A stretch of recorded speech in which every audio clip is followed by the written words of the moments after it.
Howdy, everybody. How are you doing?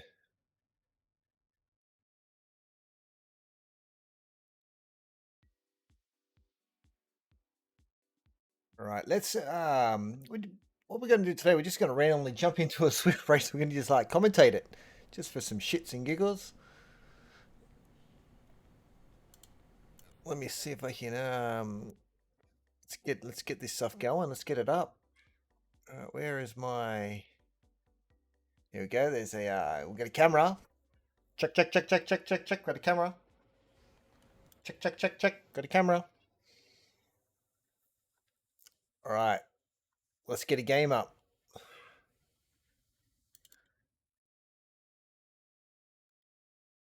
All right, we got a game. We got Zwift.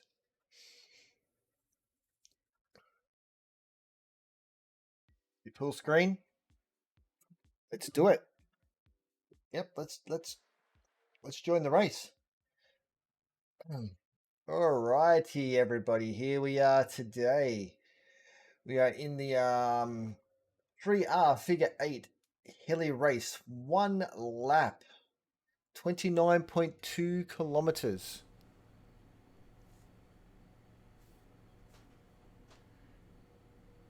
Who we got in here today? All right, so far we've only got eight riders. Eight riders.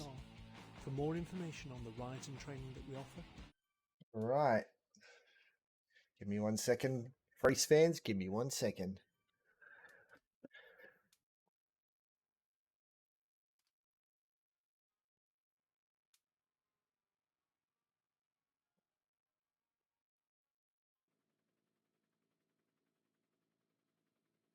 All right. 1 minute 10 before we kick off on this race.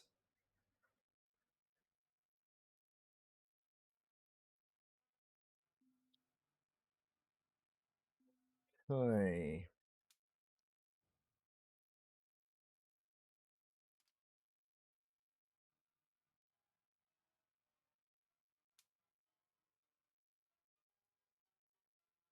We've got a few people nearby. All right, we're up to 12. We've got 12 here in the Cat B race. Yeah, we've still got to find a few more people still entering the pen. 30 seconds remaining, race fans. 30 seconds to go before we kick off in this 3R figure 8 Hilly race. 1 lap. Let's get some tunes going.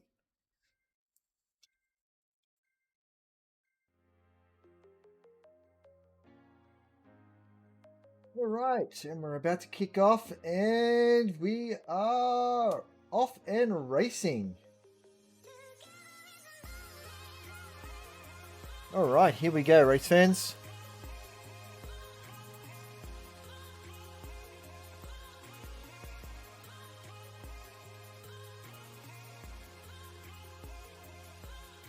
All right, we've got a total of 51 riders in today's race. As per the usual 3R racing, each cat starts off in their own pen, but they do ride together. So we will see a combination here of your cat A, B, C, and D riders. Now here we're watching Gascoigne from FMWC.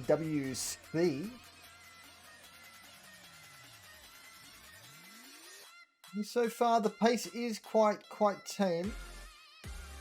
Got Randall up here. All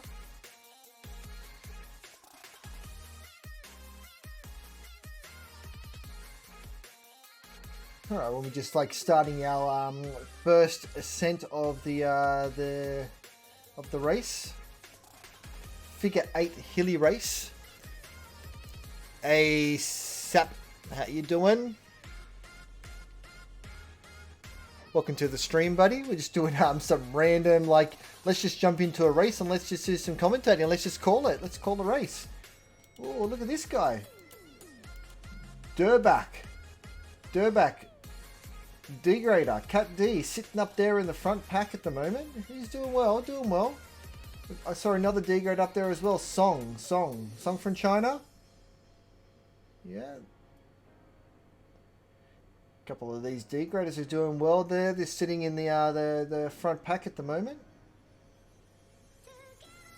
Hey Surfer, how we doing? Welcome to the stream. Welcome to the 3R Figure 8 Hilly race. One lap.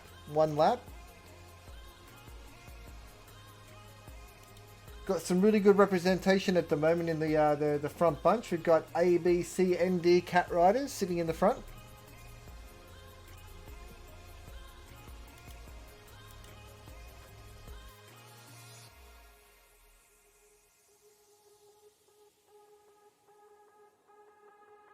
Got representation here from, looks like from Korea, from Japan. Looks like some New Zealand, Sweden, Greece. Very international series we got here from riders from representing a lot of the countries. Good to see some really good representation up the front from Cat C and Cat B though. Here we are, we're watching JY_50. Pace at the moment just seems to be like nice casual pace.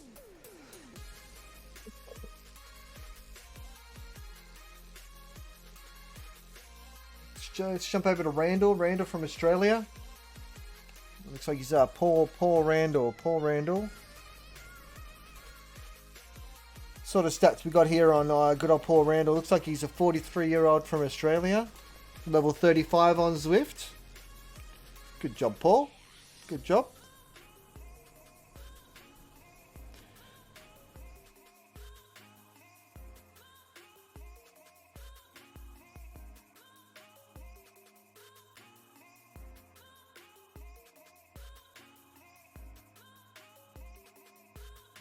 Alright, it looks like everybody's just rolling around at the moment. Just got eyes on each other.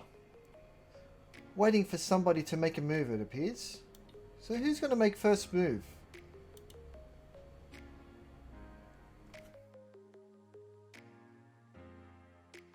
Alright, so we jumped over to Kale Guard.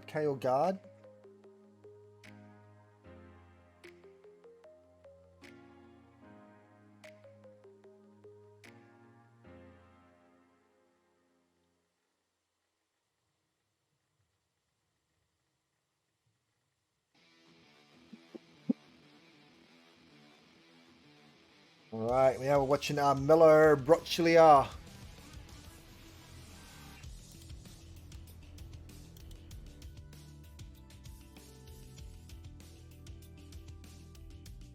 This is a very tame race so far as we're coming up to 3.4 kilometers into our Hilly race, Figure 8 Hilly race.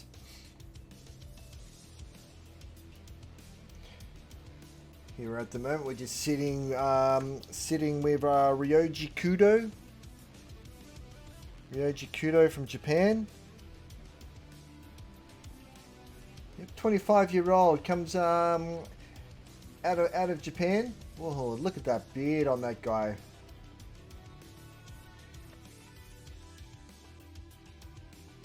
Level 16.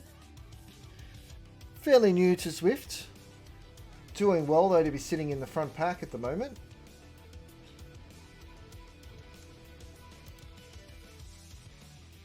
Right, we've had somebody. Oh, okay. Goose Gascoigne making a move, riding off the front. He's put in a gap at the moment. It's 4 seconds up on the bunch. 1 sec, we've got an interruption. We've got a fan, yeah. What do we want for dinner? What do we want, race fans? What do you want for dinner tonight? We're just randomly jumping into a Zwift race and we're just calling it, commentating it. At the moment, we've got Goose. Goose, he's a 40-year-old from New Zealand. He's currently got a 5-second gap. Awesome. Yeah. What do you want for dinner? I got no idea what I want for dinner. What do you want? What are you going to order? I was thinking. Yeah, if you want, that'll do. Oh, actually, I'd probably prefer the other place, that pub place. Yeah, that'll do. Alright, race fans, we are back. Let's just sit here with Goose. Goose, B grader, Cat B currently sitting on 4.2 watts per kilo. It's got a 7-second gap over Durbach. Gary Durbach, Israel, 49-year-old, level 20 on Zwift, currently in pursuit. Durbach is only a Cat D, so it's quite interesting that a Cat D is like sitting here chasing the B grader, whilst the A grader just sits on Durbach's wheel. Alright, we're slowly like hitting this first bit of a rise at the moment. Goose is doing quite well. We're 5 kilometers into the race. Goose, oh, he does only have a 2-second gap, so the field is starting to pull poor Goose back.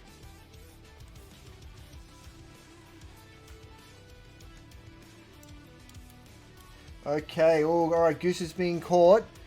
Goose has been caught. All right, now we've got Ulrich Feldfoss. He's taking over the lead from Denmark. Joined by who we got? Joined by Jong Ok Kim from South Korea. Has joined him in the lead. All right, so we've got a bit of a bunch forming now at the front of the race. 1, 2, 3, 4, 5, 6, 7. Yeah, we go. All right, we're definitely starting to see like a small gap building. We are starting to definitely split up the race. There is a clear group of favourites starting to form at the front of the group. Mainly consisting of our Cat A's and Cat B's, but we do have a sprinkling of Cat C's in here as well.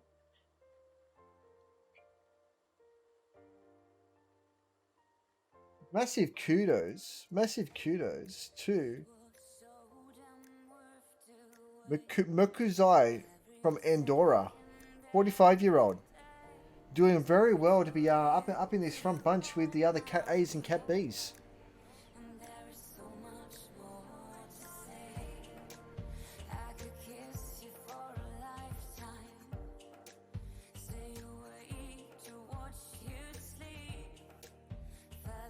Okay, so the bunch does have a nice little gap forming, 4 seconds over the chasing bunch.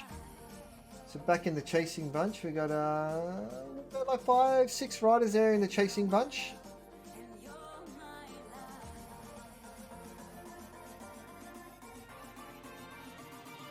Got about 12 riders currently in the lead though. About 12 riders in the lead bunch.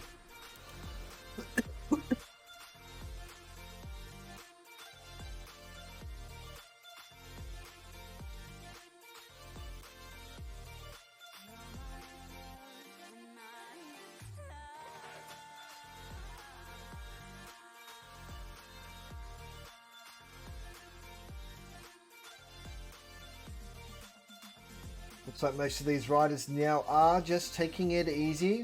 We're sitting at about like 3 to 3.3 watts per kilo. As we start moving forward now to the, where are we coming up to the reverse KOM? Yeah, the reverse epic, yeah. Do anticipate that we might see a small type of split coming up here.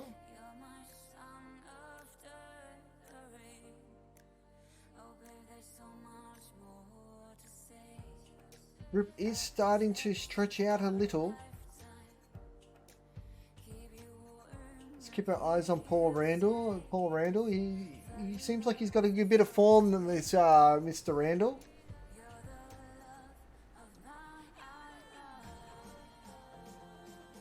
All right, let's see. Will somebody make a move? Will somebody make a move on this climb?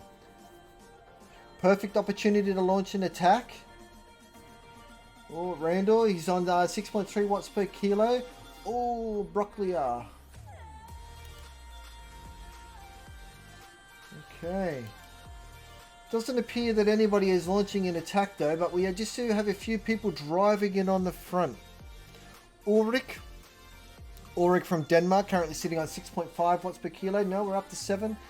Yeah, he's pushing the front. Ooh, he's squeezing it out. Hey, g'day Grim, how we doing, man? Yeah, we just randomly jumped into a race and we're just commentating it. At the moment we're watching Ulrich. Ulrich is pushing the front of the bunch at the moment. Cat A rider, out of Denmark, 52 years old. Got Paul Randall from Australia. Cat B sitting in very close with Ulrich. We got 4 riders at the moment. 4 riders have a 3-4 second gap over chasing bunch. Oh, make that 5. 5 riders. 5 riders. We've got Ulrich, Goose, Kalle, Paul,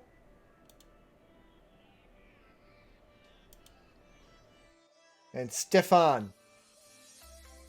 5 riders in the lead pack at the moment. Currently got a 3 second gap over the chase bunch.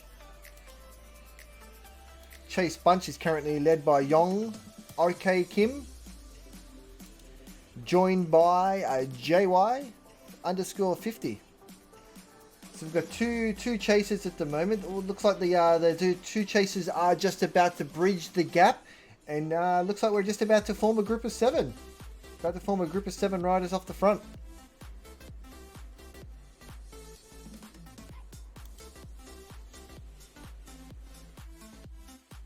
Right, this race is starting to heat right up. Everybody is starting to heat up.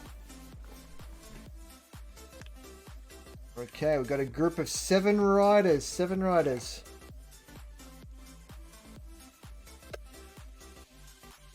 Then we just got a solo rider behind, 10 seconds behind, followed by 2 at a further 14 seconds back. This could be anybody's race, though. Could be anybody's race.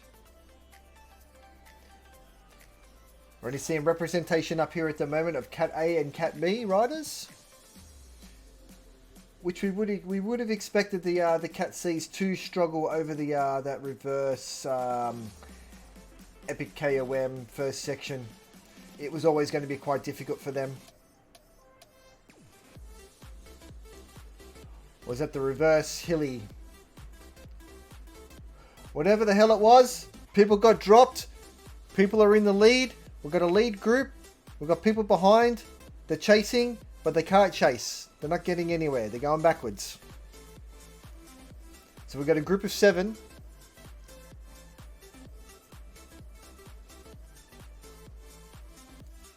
All right, there we go over the KOM.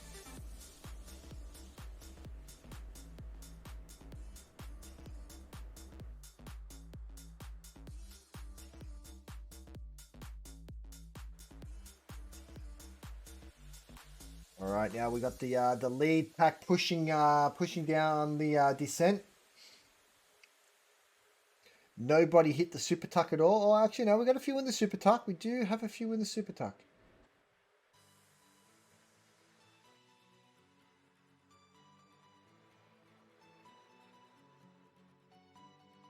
Does appear though, like one who was that on the back? Paul Randall, mate. Definitely, buddy, get out of the super tuck, because super tuck you're getting dropped. Okay, no, he's moving forward. Super tuck, yep, still super tucked. All right, everyone's back on the pedals now, back on the gas. We continue to push forward. 10.6 kilometers into the 3R figure 8 Hilly race. We have a lead pack of 7 riders in the lead.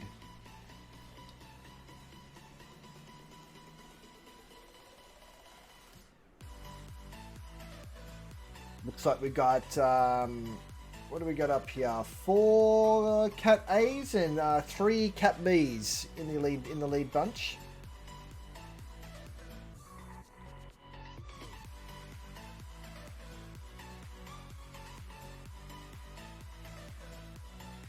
We have Jay Kim, currently in the polka dot jersey. Definitely one to watch on the next climb. Quite surprising though to see that the Cat B took the KOM lead. I would have expected a much better, stronger representation from the Cat A riders, but this is still anybody's race. Still anybody's race.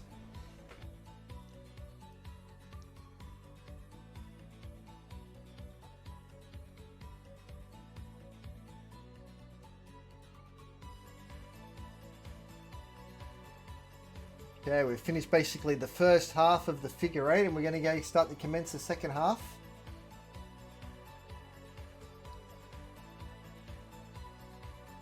Everybody's remaining calm at the moment, pushing forward.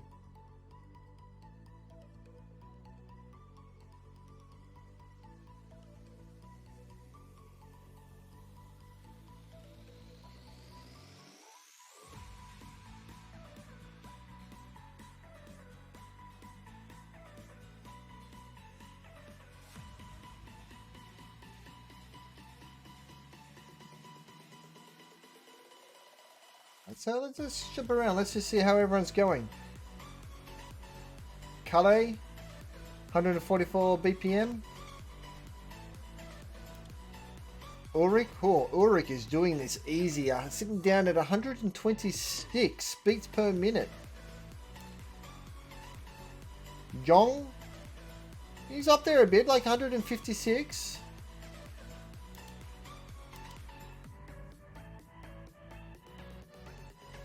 Yeah, we've got Paul, Randall, he's up in 150s as well. Stefan,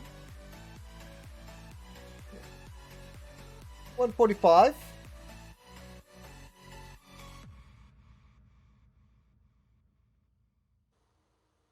What about Jai? Oh, whoa, wait a second. This guy, he does not have heart rate.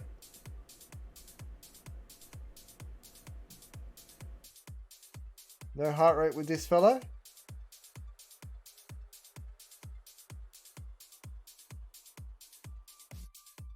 Jai, he needs to invest in a heart rate monitor. If he doesn't want to get disqualified and he wants his results to be fair, he needs to get heart rate.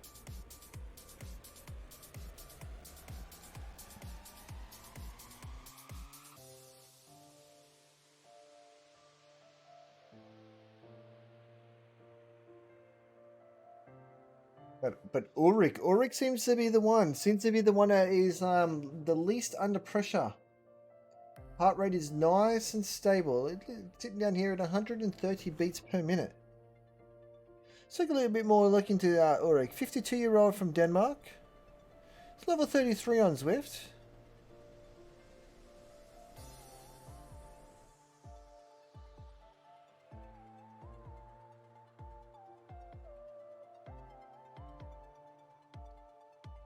From 6 yesterday in the 3-hour Volcano climb race, so like he's definitely got the climbing legs.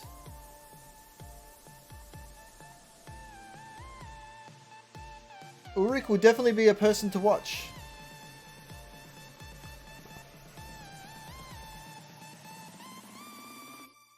Okay, we are 13.5 kilometers in now of the 3-hour figure eight Hilly race.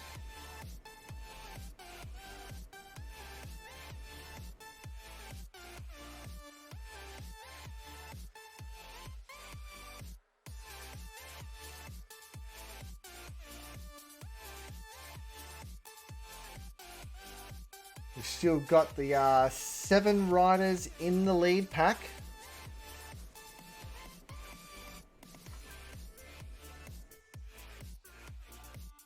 Chasing Bunch is currently 23 seconds behind, where we've got three in the chase pack.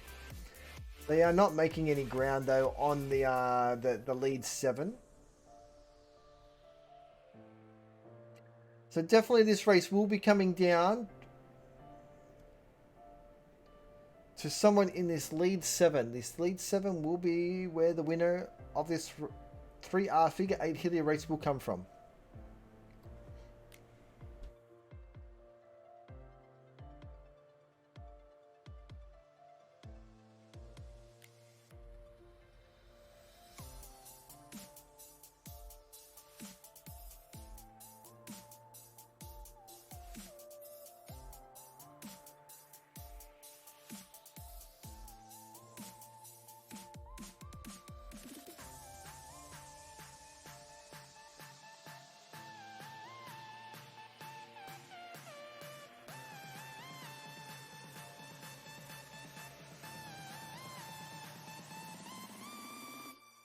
Alright, looks like everybody is just currently just taking it easy.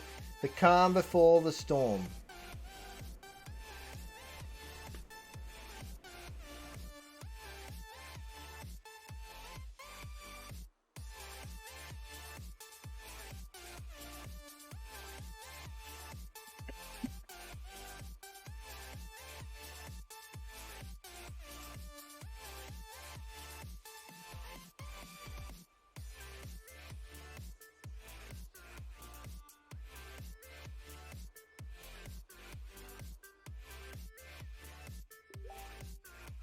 So,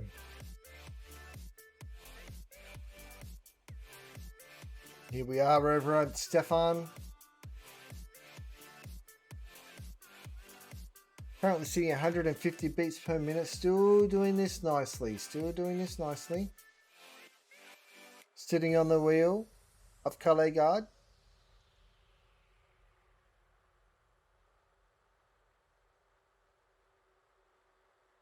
This group of 7 is just currently just rolling through, rolling turns.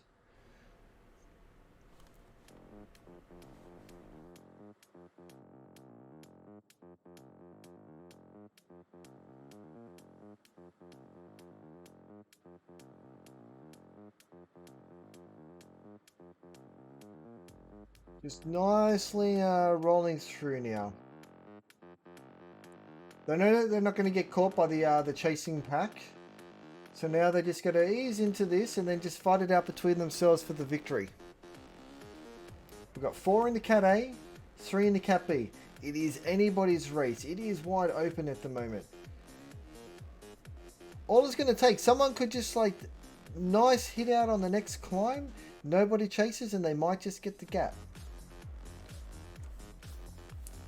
Doesn't look like anybody really wants to do a turn. So I doubt like anybody really wants to chase either.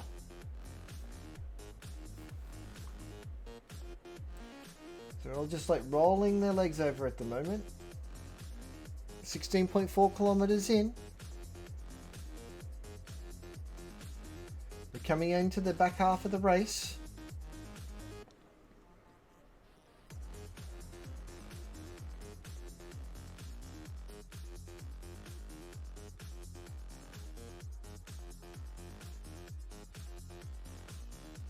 Definitely got an interesting selection of bicycles being used today as well.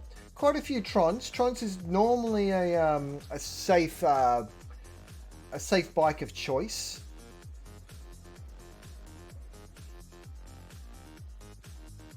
Kind of the bike that you go to when you don't know what bike to use. Go to the Tron.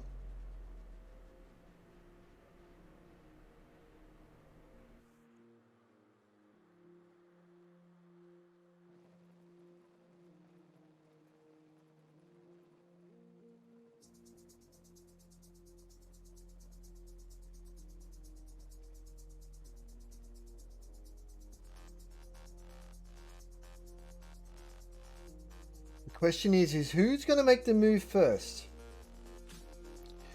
Do we think Ulrich from Denmark will make that move? He's the one who's been like riding quite comfortably. Low heart rate. Yeah, look at him. Currently sitting under like 126 beats per minute. Ulrich is doing this ride very, very comfortably. Ulrich from Denmark is definitely, he's the one to watch. I've just got a feeling that once we hit the next climb, he will be the one to make the move. He will put a lot of pressure on the rest. And will they be able to go with him?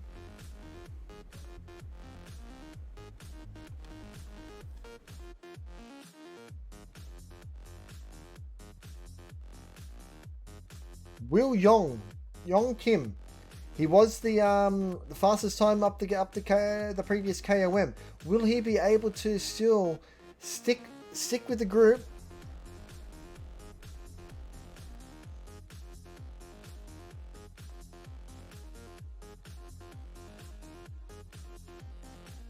Yeah. Will they be able to keep with the group and put pressure on the next climb? Just gonna have to wait and see. 18.1 kilometers in.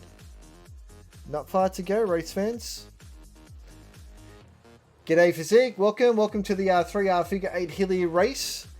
We're currently sitting with the lead pack of seven riders. We've got 4 from Cat A and we've got 3 from Cat B. The race is wide open. It's anybody's race still to be won here. Yong Kim, he did well. He did well on the first climb, on the first loop. He got the KOM jersey. Definitely one to watch on the next climb, but I just got some money. I got some money on Ulrich. Ulrich here, fresh out of Denmark. Just look at the heart rate. His heart rate is just not climbing at all. 122 beats per minute. We jump around to the other riders. Here we got Stefan. Stefan from out of Denmark as well. He's up on 136. This guy over here, he's got no heart rate at all. So, yeah. It's unfortunate because this guy, he's riding strong. JY riding strong needs to invest in a heart rate monitor. JY, if you're listening, invest in a heart rate monitor, mate. So that way then your results stick. That's what we need from you. We jump down over here to Goose, Gascoigne. Good old Goose. 150 beats per minute. Heart rate is up. Goose is under a bit more pressure compared to the others. Jump over to Paul. Paul Randall, same thing. 156 beats per minute. You can definitely tell the difference in the quality of rider between our Cat A's and Cat B's. Our Cat A riders are currently sitting quite comfortable heart rate wise, sitting in the group.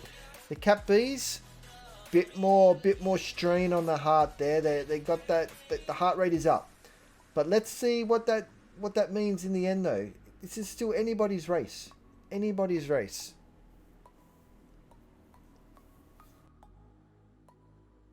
The chase bunch now, still only 3 riders in the bunch, 44 seconds behind. Got chase bunch back here, led by Ryoji Kudo. Mokazai. Bello Brocclia. They're chasing, but they're not really making any ground at all. 43 seconds behind the leaders. Alright, let's jump back to the lead. We're coming up to the tail end of the race here, so it's the moment to shine. Will somebody actually make a move? Or will we see this come down to a sprint finish? Nobody knows. Not even these guys know.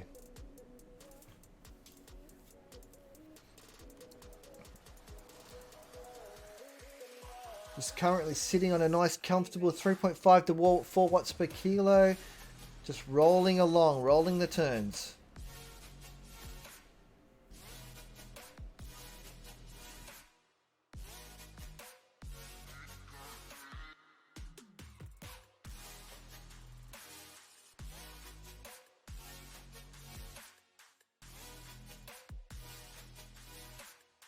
These B graders must be licking their lips at the moment. Hey, g'day John, welcome to the 3R Figure 8 Hilly race. We're currently sitting with the lead pack of 7 riders. We've got 4 from Cat A and 3 from Cat B. We're coming up to the final closing stages of the race. It's still wide open. Anybody could win this still. But we are coming up to the final climb of the day. So, will we see somebody make a move on this final climb? Will Yong Kim from South Korea still continue his fabulous form where he was first up the KOM? Will he be able to continue that form? Or will we see the Cat A riders pull away and leave the Cat Bs in their wake?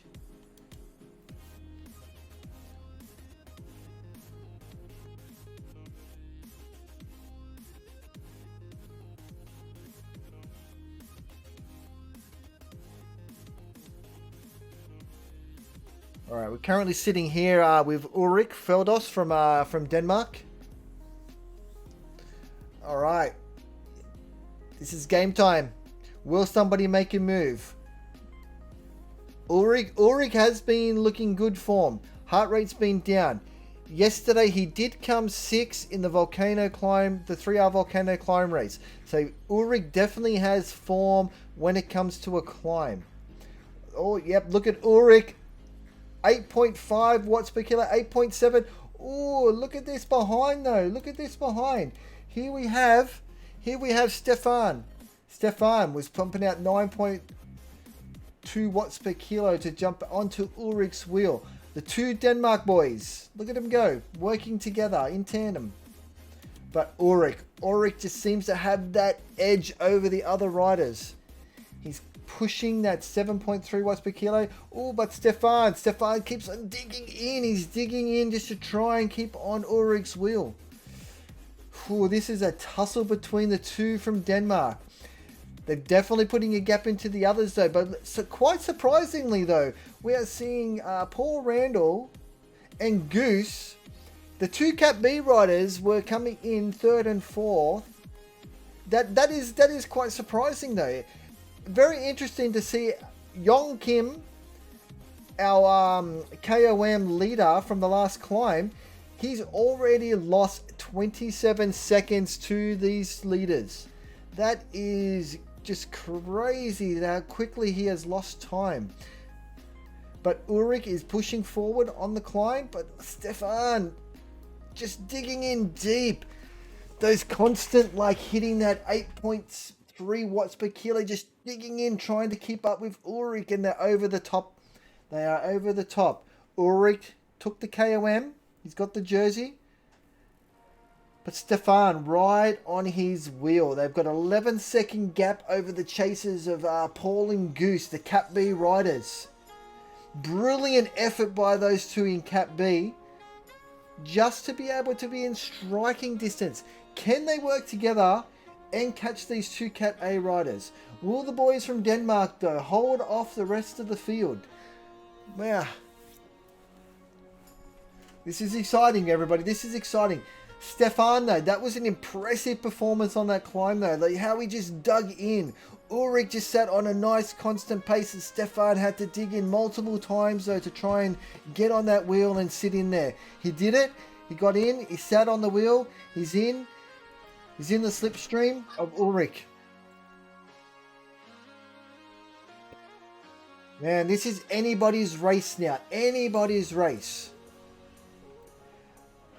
The real question is, though, Goose and Paul, they're pulling them back. They are down to 9 seconds. 9 seconds. Let's just jump back. Let's just jump back to Paul and Goose. Oh, and they have been joined by Carle as well. So we have 3 riders chasing the 2 out the front from Denmark. Can these 3 work together and pull the 2 back? Will we see a 5-person sprint? Wow, this is exciting, everybody. This is exciting. We are coming up to the end of the race. I knew Ulrik was going to put on a good show up that climb, but I was quite surprised by Stefan. Oh, Stefan's still digging in deep, though, just to try and stick on Ulrik's wheel. It looks like they're trying to put in a few digs to try and hold these chasing 3 off. Oh, it's a nail biter. It is a nail biter. It's all coming down to it, but the 2 from Denmark are still holding off the 3 chasers. The 3 chasers just at the moment just appear to be looking at each other. They just don't seem to have that urgency anymore. Like a nice dig from these guys now would see them return to the front pack. But it just looks like Randall and Goose are just worried about their Cat B race, because it's really a race between those two. Where Carle, that's the one who needs to do the work. They're the Cat A rider. They're the ones who need to catch the 2 out in front. Don't expect the 2 Cat Bs to do the work for you, Carle. You got to do that chasing yourself. But here we are, Ulrik and Stefan. They're in the super tuck. 9 seconds to the chase group. I think these two may just be able to hold the chasers off and be able to sprint it out. Who will take the win? Ulrich definitely had the had it on the climb. He just needed to dig in a bit more. Stefan, he dug in deep over that climb. He dug in deep. I think Stefan, though, he could have the potential. He could have the sprinting potential over Ulrich, though. He just seemed to be able to pop out that higher watt per kilo. But let's not write off yet these chasers. They are catching. 8 seconds behind. They've got them in their sights. If these three continue to work together, they may be able to pull back Ulrich and Stefan. But they've got to work together. There's no time to be looking at each other. They got to just like dig in now. Push up this final bit of this climb here. A really good solid effort now could see them return to the leaders. But there we go. We've got Stefan. He's on the front. He knows the importance now of driving this home. There's Ulrich. Ulrich understands too. Ulrich's pushed to the front too. These two though, pushing hard. 6, 8, 9 watts per kilo.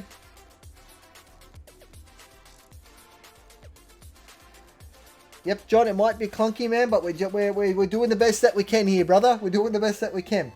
Let's just bear with me. These two, though, they're doing a fantastic performance to hold these chase group off. They have extended their lead now. They're out to 12 seconds. It looks like the chasing three have thrown in the towel. Looks like Paul and Goose, though, they're just prepared to fight it out between themselves for the Cat B win. Poor Kale needed to really dig in harder on that climb. Didn't. Paying the price now. Needs to suck it up. 3rd place for Kale in the Cat A race. But let's just jump back to the front. You know, we're coming up to the. We've only got a couple of kilometers to go. Ooh, there's Ulrich. Ulrich is pumping out 10 watts kilos. Stefan 11, just to try and stick into the draft of Ulrich. Ulrich is trying everything. He's throwing everything at Stefan here, trying to drop him. It's just nothing is sticking. Stefan is just like digging in deep, holding Ulrich's wheel. Man, this is going to be a tough one. We only have a couple of kilometers remaining from here. This is anyone's race. Could be Ulrich, could be Stefan. Will Ulrich try and have one more dig on the next climb? Only time will tell. Ulrich is taking the wheel of Stefan though, which is a very smart move though, because if he is going to try and do an attack, he does want to come from behind. He wants to take Stefan by surprise. But the way Stefan's riding, I don't think Ulrich will be able to get away. But how much does Stefan have left? He's been popping out 11, 12 watt per kilo just trying to stick onto Ulrich's wheel. Oh, there goes Ulrich. Oh, look at him go. He just popped out that 12.5 watts per kilo. We caught it. We knew he had to try. Ulrich is the climber of the two, but Stefan digging in deep at 13.2 watts per kilo just to get back on the wheel. Oh my God, this is so close, everybody. Ulrich is trying so hard. Stefan is digging in deep, though, to stick onto that wheel. It's going to come down to a sprint finish, it looks like. But Stefan, the way he's performing, though, he should win this in a sprint finish. He seems to have that higher watts per kilo over Ulrich. But Ulrich has one more opportunity. One more opportunity. If he just sticks in behind Stefan, try and keep it calm for the next couple of 100 meters, and then one last dig, he has a chance. But no, there's Ulrich again. Ulrich is going for it. 10.7. Stefan on his wheel. 12.2. 12.7. Stefan is on the wheel. Ulrich cannot shake Stefan. Wow, Ulrich is throwing everything at him, and Stefan just rolls up next to him and gives him a look and says, "Not today, brother, not today." Stefan is just not letting Ulrich get this one over him. Alright, Ulrich sitting in behind Stefan. Will Ulrich have one more dig? There he goes, Ulrich! He's pumping out 10. But Stefan, straight away, straight on the wheel. Mate, Ulrich is trying hard, but Stefan is just like closing down every single gap. But Ulrich has got him. Little bit of a gap. Little bit of a gap. Stefan, have we seen the cracks? Have we seen the cracks on Stefan? Or is he just giving him that little bit of distance? Here we go, not Stefan. He's back on. Stefan is back on. Ulrich. I think Ulrich now knows that is his race done. I think Ulrich is just like, he's throwing the flag. He's like, yep, Stefan has got this one. But let's see what Stefan's got back. That was a lot of chasing that Stefan's had to do to stick on Ulrich. How far out will Ulrich go for? Will he go for a long sprint and try and really drag this one out? Or will he just lead Stefan out? Will Stefan go early and try and show Ulrich, mate, that like, look, dude, you had nothing on me, man. I was always going to win this. But Ulrich has dropped back to second wheel. He's on Stefan's wheel. Look at Stefan. Oh, he's freewheeling. 0.5. Look at these guys. They're just rolling down this, waiting for the sprint. It's almost like they're going to track stand it. They're like, both of them, they're just easing into the sprint. Stefan, Ulrich, oh, there goes Ulrich at 12.9, 13 watts per kilo. Stefan is now onto there, 14.3 watts, 14.7. Stefan, Ulrich, here comes Stefan. Ulrich, oh, it's a close one. Stefan's got him. Stefan on the line has taken it over Ulrich. Wow, guys, what a race. All right, let's jump back. Oh my gosh. Oh, we lost the other riders. Oh, man. But I believe that was Carly had come in for third place. Wow. What a race fans. Oh, here's... Oh. What a race from Ulrich.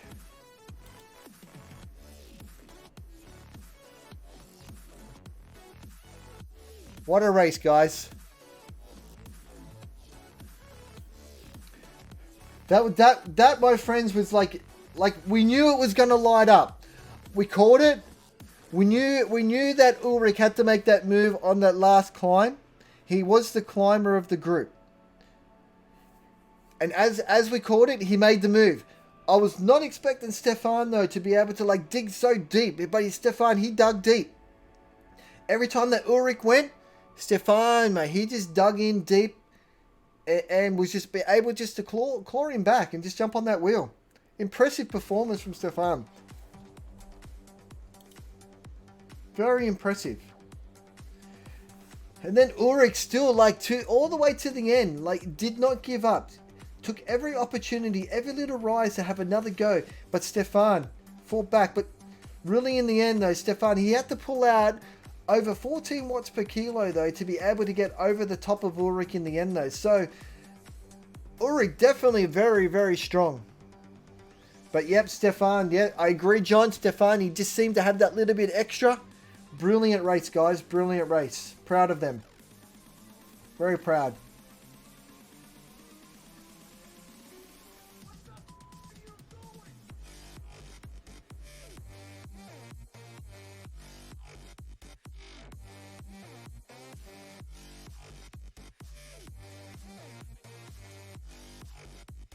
Alright, race fans, hope we enjoyed that race. What else have we got coming up? We got anything else coming up that we can call on? Well, let's have a look.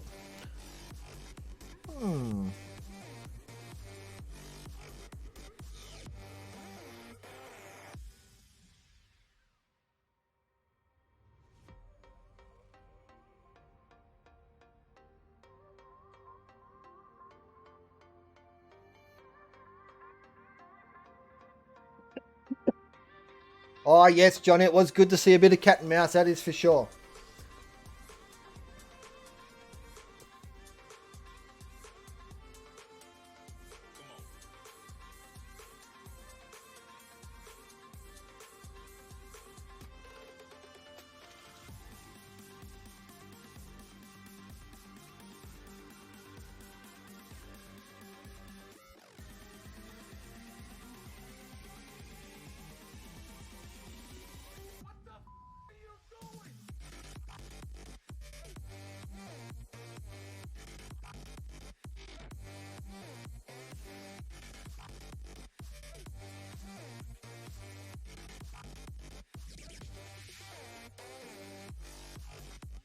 Oh, that's it, physique. Definitely, yeah.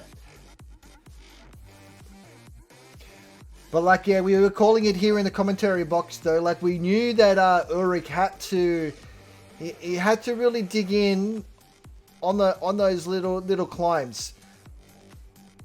Unfortunately though, like this is what happens when you keep on trying to do like back-to-back attacks.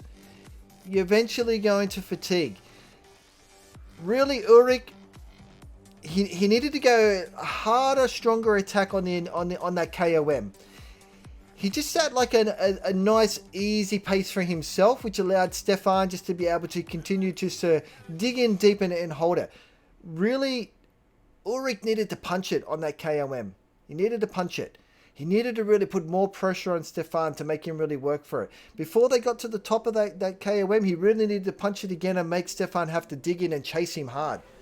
You know, just to suck some of that sprint out of him. And then when we're coming up to that, after the sprint, coming up to the finish, a couple of kilometers out from the finish, he really needed to, again, not attack so many times like he did. One good, strong attack is what he needed to do. You know, punching that 12, 13 watts per kilo over the top of that would have put that pressure onto Stefan, make him really have to work to dig in. That way he would have zapped more of that sprint out of Stefan. Then, like, if it did still come together, maybe Stefan wouldn't have been able to pop out a 14 watt per kilo sprint. You know, we would have seen perhaps Ulrich take the win. Because Ulrich did have the power there. He wasn't too far off. Just Stefan, he just had the strongest sprint at the end of the day. It's good racing though. Good racing by the two Denmark boys. Good to see. In the end, we end up seeing Carle come in for third. Carle come in for third. Carle did end up getting away from the two Cat B riders in the end. So it looks like the our two Cat B riders of Goose and Paul just ended up just watching themselves, because the race was just between them. They were Cat B. They did really well to stick with the Cat A riders for as long as they did. So yeah, let's just check the final results there for that. Yeah, so definitely we had Stefan. Stefan was a clear winner. Followed by Ulrich. And in third place we had Carle.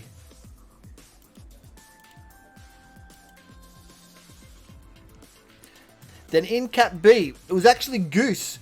Goose ended up holding off Paul Randall for the winning Cat B. Only just in the sprint. But Goose pumped out a 12.1 15-second sprint. Actually, no, that's his PB. Sorry. We'll have to wait for the actual official results, though, for us to see what he actually did in the race itself. But then in third place for Cat B was Melo Brocklier. Come in third. 2 minutes and 5 seconds down, though. So, yeah, definitely a clear gap. It does appear, though, that Paul Randall, according to the official Zwift Power grading, Paul Randall is a Cat A rider, riding in Cat B. So, Paul Randall was disqualified from the race for failing to ride in the correct grade. So, yep, Paul Randall has been disqualified. He was a Cat A rider and rode in Cat B. Shame on you, Paul. Shame on you. It's very important that people understand what their Cat grading is. There's a few common mistakes that people make. One, they put themselves in the wrong grade. That's not good. Two, they don't wear a heart rate monitor. But looking at the official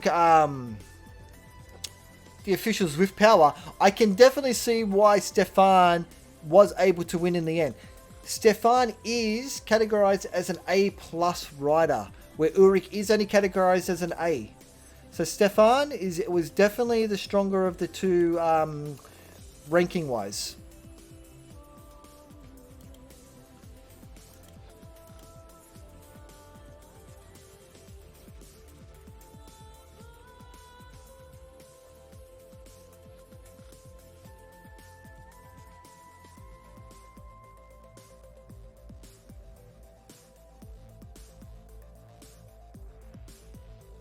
Yeah, and also it just appears though Stefan does not actually have a team, so he does appear to be teamless.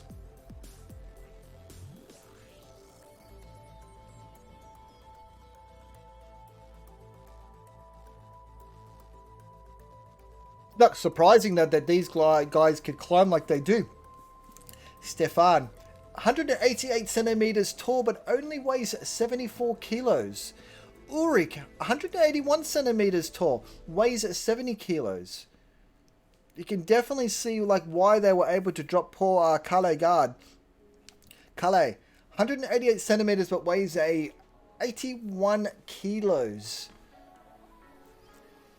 Just that extra, like 7 kilos is, it's massive. It's massive.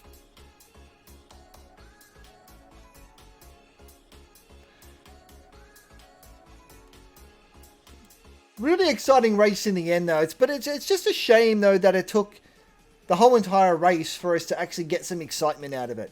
Come on, Zwift. We need more excitement in our races. How do we make our races more exciting?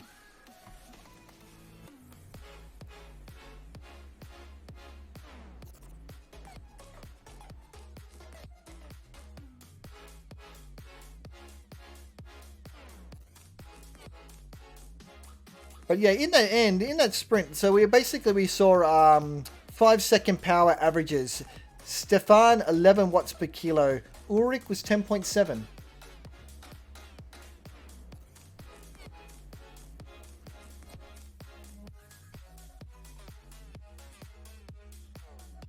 Yeah, Ada, we need something though, because we need something to make these races more exciting.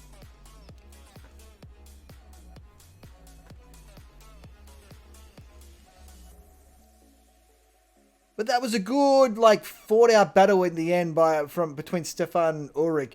You know, that battle up the last KOM, brilliant. Just to see, like, both riders, like, digging in. And then when we come into those final couple of kilometers, that cat and mouse attacking. Ulrich attacking. Stefan digging in. Like, in the end, it was going to be hard to call it, but we knew Stefan had that one. We knew it. Brilliant race. Brilliant race.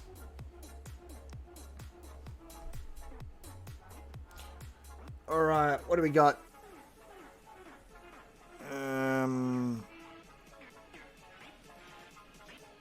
Okay.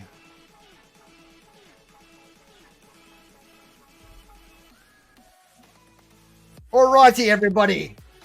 Let's jump over to here. We just scraped in time. 3R Volcano circuit, 6 laps. Cat B. Here we go, and we are off, and we are racing. Alright, this race here, we will be just sticking with the Cat Bs today. Cat A has already gone off, and Cat A, you know what? They always get enough airtime when it comes to commentating of races. Cat B, this is where the real action is at. You know, who we got here today in Cat B? Alright, here we got. Okay, let's have a look here. Let's bring up our studies. Alright, we got Ben Vaughan here. 28-year-old coming out of Australia, level 29 Zwifter.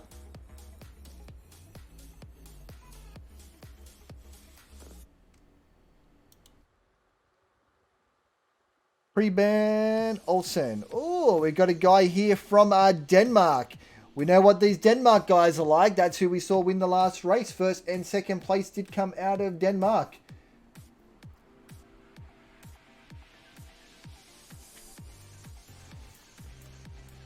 But yeah, we are currently over here at the 3R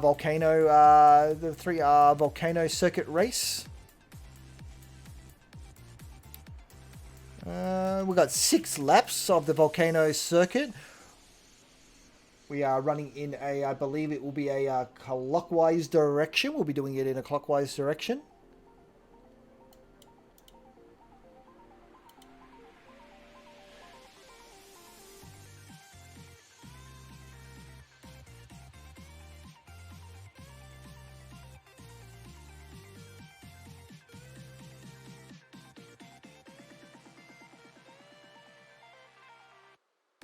And it looks like at the moment we've got 12 riders here in the Cat B category.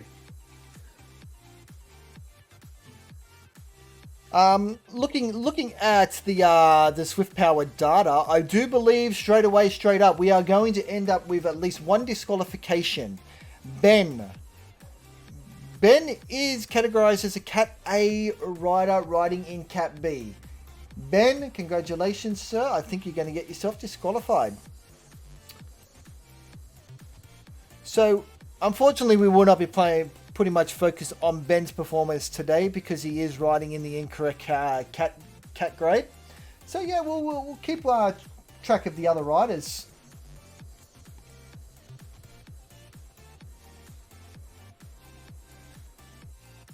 We've currently got these 12 riders. Let's like, it is 12, but we're going to call it 11 riders. Like they're just sitting together at the moment, cruising around. They're just like on their lead in to start their first lap of the Volcano circuit. 6 laps today. 6 laps of the Volcano circuit we'll be doing. What's that equate to? 27 kilometers in total we'll be completing in this race.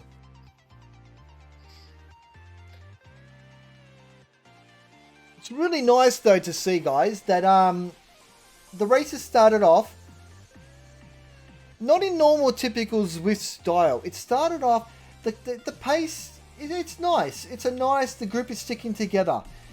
You know, we're so used to Zwift races where the riders just like from the start they just take off straight away and they got to go 100 miles an hour like it's the end of the world. But so it's really pleasant to see that the group is sticking together. We've got a nice pace where everybody can just like ease into it. No, fresh fried fish, we aren't sunburnt. I could look red though because I'm just doing a bit of commentating at the moment. We're just calling out some random races while I'm sitting here sick with COVID. So yeah, so we're just calling the Cat B race today fresh fried fish.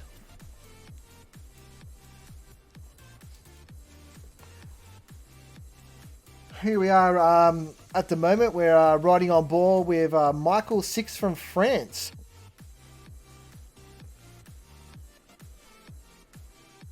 It's doing it easy at the moment. Currently sitting on 132 heart rate.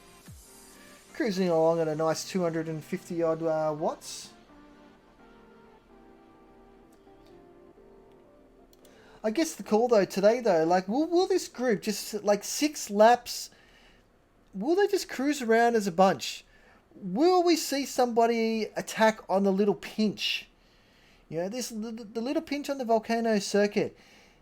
Tough little section though. If you launch it at the right time, you could get a good gap on the group. If they get enough riders with them, they could form a little break. If people hesitate.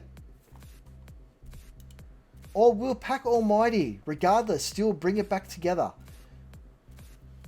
We are on the first lap of the first official lap of the circuit. Will we see an initial move? Or will we just continue just to ride around for a few laps until they get the perfect power up? Yeah, I am sick, fresh fried fish. Myself, my wife and the 2 kids, we've all got COVID. So I did ride today. But yeah, I'm just resting. And I just decided to do some random, just jump into an event and we'll just call some races.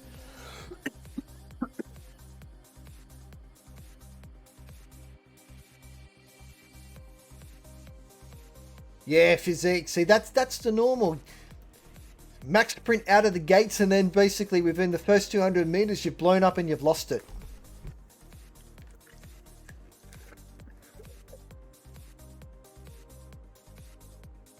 That's it, Adel. I just did like I did 50Ks today, but I just basically did it at zone 1, zone 2 with Dan. All right, here we go. So we're up this first little pinch. Nobody has really gone for it at all. They've just like cruised up there as a group. Oh, but do we have somebody under a bit of pressure? Beppe Olivero. Beppe Olivero from Italy, 58-year-old, level 25 Zwifter, was just like just drifting off the back of the group there. But it looks like they're more like, are they under pressure or are they just like watching to see what the rest of the group's doing? It is coming back together though. It is coming back together. Looks like Beppe was just like just keeping an eye on the rest of the group though. Just like sitting back, keeping an eye on things. It's riding on the S-Works. Probably not the ideal bike of choice for this circuit though, being a level 25. There would have been like much better options of frame and wheel choice. Normally at this level they should have probably run with the Zip 808 wheels if they didn't have the Tron. A Zip 808 definitely would have been a bike of choice for this type of circuit. It's flat, it's fast, something that can sprint good. Frame wise, we probably should have stuck with probably the Cervelo. We could have gone to the normal Cervelo S5 with the Zip 808s. Would have been a really good choice of wheels. I previously would have said to go with the Canyon Aeroad 2021, but since they've had a grip set change on them, they actually have become a slower frame to ride. So the Cervelo would have been a much wiser choice with the Zip 808s.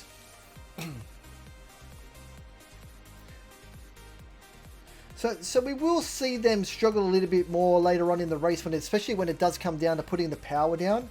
They're not going to get that responsiveness from their frame and wheels as the other riders are that have gone with either the Tron bike or like the higher levels that potentially have gone with the DT Swiss disc wheels and the S-Works Venge.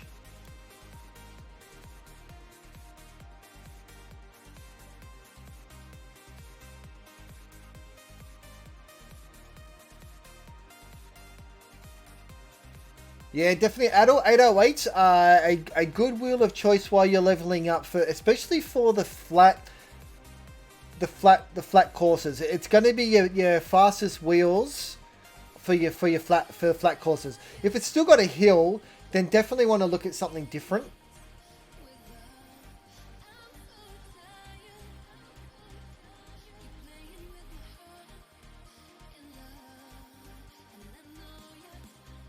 But it's always interesting though, like to see the choice of frames and wheels in a race. Like in Zwift, your choice of frame and wheels does make a difference. Sometimes it's only a slight difference in some cases, but in other cases it can be quite major.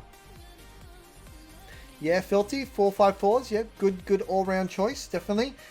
Even the Envies 3.4s are pretty good, especially like if you've got a bit of a climbing to do. But definitely once you can get the Zip 808s, it's your wheel of choice until I believe into your early level 30s, where you should be then able to get your better Zip 858s. And that's also when you should be able to pick up the S-Works Venge frame as well for your flat races. But here we are, 3R Volcano circuit, 6 laps. We're with Cat B today.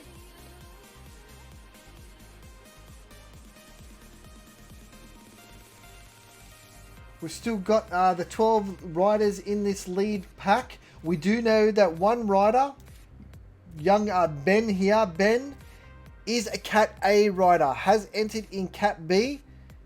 Needs to make sure that he checks Zwift power and understands what cat he is actually in. Poor fellow, this performance, going to get himself disqualified. Wrong grade, buddy. So today our focus is on the other riders though, who are they've correctly got themselves in the right grade. We do have though a Will Carter. Will Carter is in B, but is an uncategorized rider. So it will be interesting to see how Will actually performs. What category is he as a rider? So he's a bit of a dark horse. We don't know how Will perform today. But Will Carter, 24 years of age, out of United Kingdom. He's a level 20 on Zwifter. Is it level 20 on Zwift? Okay. Looking at his previous history though, he has had he's had a first place in Cat B before. Unsure why he is uncategorized. Then he has had a few races. Generally in Cat B, he has won a Hilly race, so he definitely likes the Hilly circuits. He's had a 4th in another Cat B race and a 15th. So he's definitely got potential, but looking at his recent performances though, he does look like he could actually be on the verge of being a Cat A rider. He does seem to be coming out sitting around the 4 to 4.2 watts per kilo range for 20 minutes power. He also did a stage 3 race back in 2020 where he was sitting at 4.8 watts per kilo. So he's definitely a strong rider back in his day. No recent performance though. So only in the last year he's had 3 races, which has put him in an uncategorized category. So unless he does put out big watts today, we shouldn't see him be disqualified, but he definitely could be one to watch.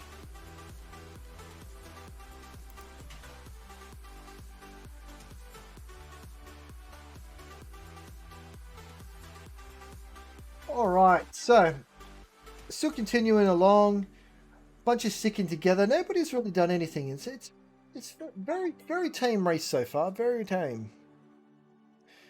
Oh, a bit of side commentary there from the wife. She said it's very boring. But like any race though, on Zwift, it's a snore fest until the end. We're on a circuit that's flat, little pinch of a climb. Pack Almighty should rule it. I don't really anticipate seeing somebody being able to break away on this course. I do still think it will come together for a sprint finish, but the little pinch could give that opportunity. If you launch it at the right time and have enough power, you might be able to push over that little pinch and drive it home for the last couple of kilometers and just hold off the bunch.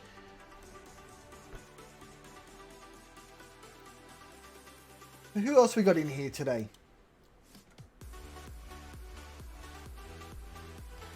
We've got here Kim from South Korea, 46-year-old, level 50 on Zwift.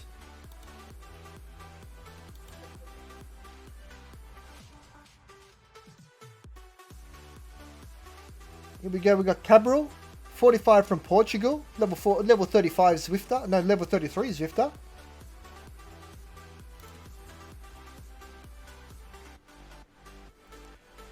Here we go, we got Preben Olsen from Denmark.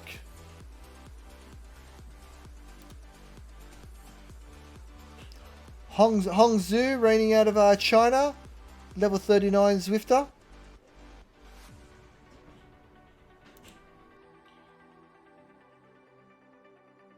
Got Mads Jensen coming out of Denmark, 33-year-old, level 40.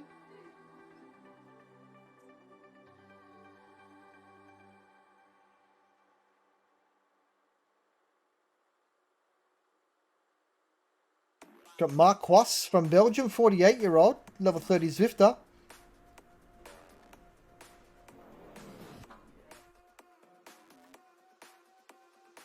Got Akira, level 38-year-old coming out of Japan, level 50 Zwifter. So we definitely got quite a few people that have been around the scene, so they know what to do. They know what to do.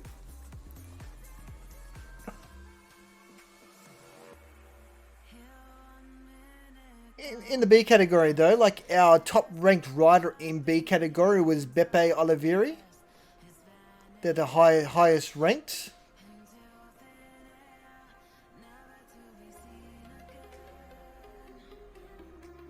Let's jump over to Beppe. This is Beppe here, highest ranked rider in this category. Is this my version of Aussie Man Reviews? No, only ride up hills, mate. This is me commentating the 3R Volcano Circuit Cat B race.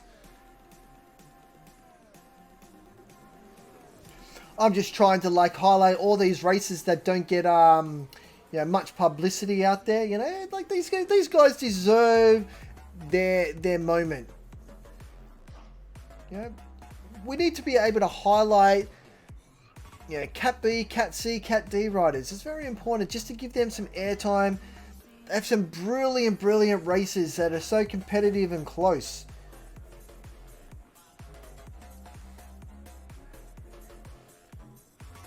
So they deserve the some justice, you know, just to get them out there.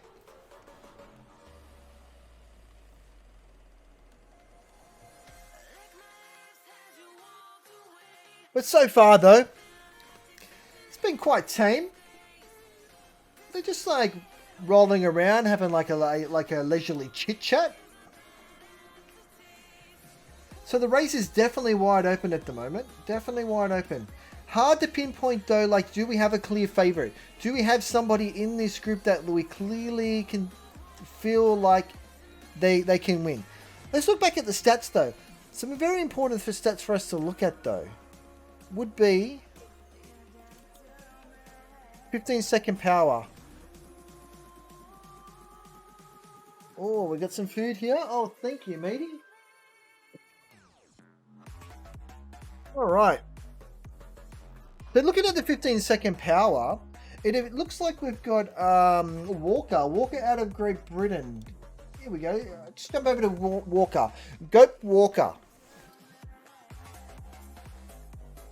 65 kilos. It has a 15-second watt per kilo of 11.5. Not the highest amount of watts, but watt per kilo. It looks like he could be one to watch in the sprint.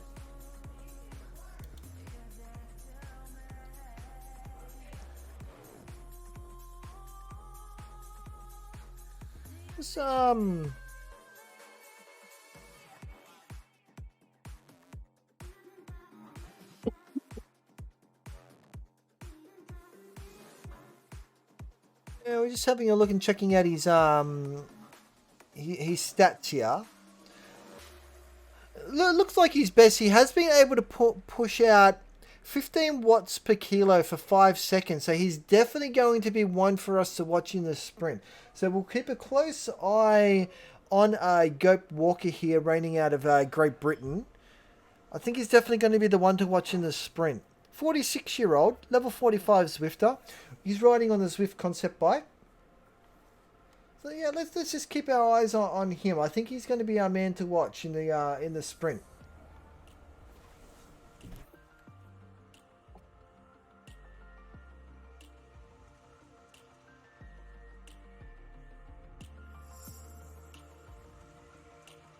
All right, guys, I've also got some dinner that's just arrived. Here we go. Let's check that out. Bit of steak and vegetables. What was that? Sorry. Oh, did he? Do you want some of mine?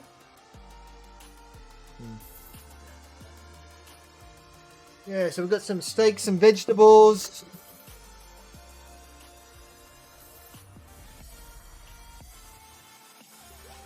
Some chips.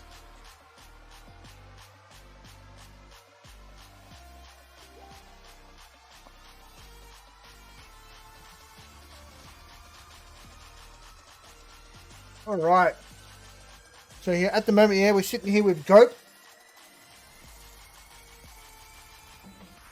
I definitely think Goat is going to be the one to watch. He's got the best sprint out of everybody.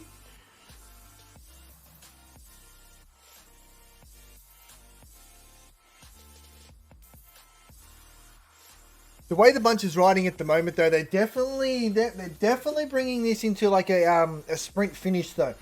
Nobody's attacking. They're all just like riding together, keeping a nice pace.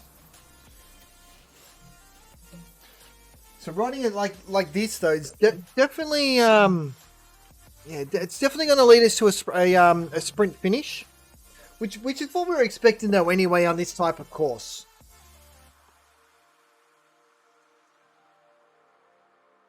Definitely expecting it to be a sprint finish.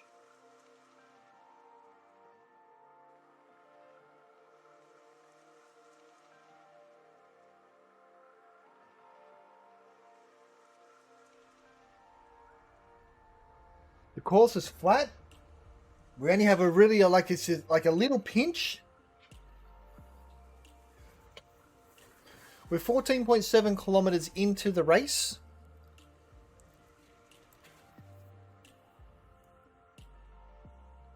"27 kilometers in total, 6 laps. 12 kilometers to go. 12 kilometers to go. Here we go. 3 laps to go, everybody. 3 laps to go.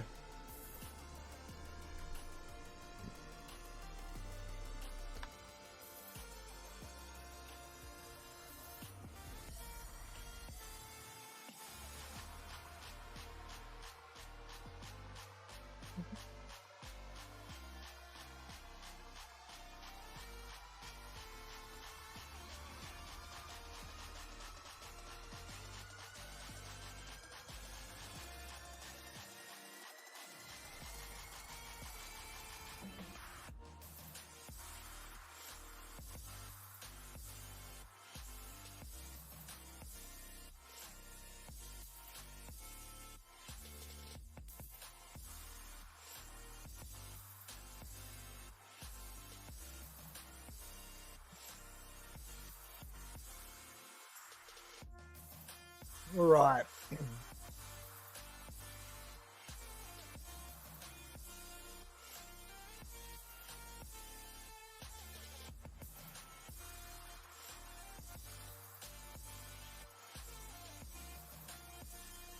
Just bear with me while the commentary team has a little bit of food to eat.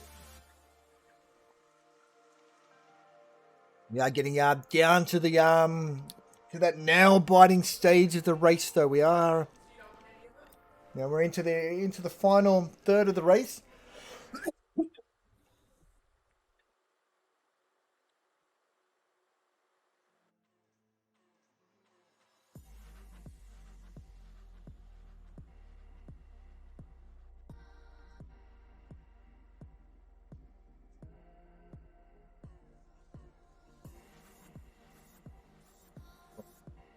Final 10.5 kilometers to go. Going up the little pinch.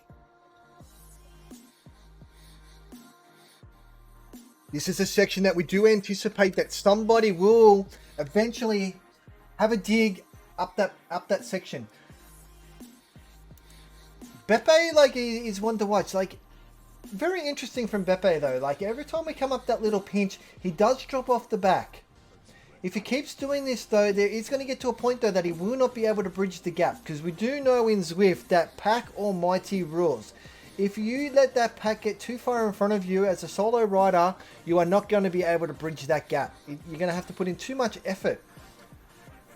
But he just seems to coast straight back over. So Beppe, like, just seems to be doing that quite easy. I just have a feeling, though, that on the final lap up that climb, we may see Beppe attack and launch his move. It's just like at the moment he's like drifting off the back every time, giving people that false sense of security that, oh, he's struggling, but then boom, last lap he's gonna like hit that hard and then try and probably gap him. One to watch. Let's just see how this plays out.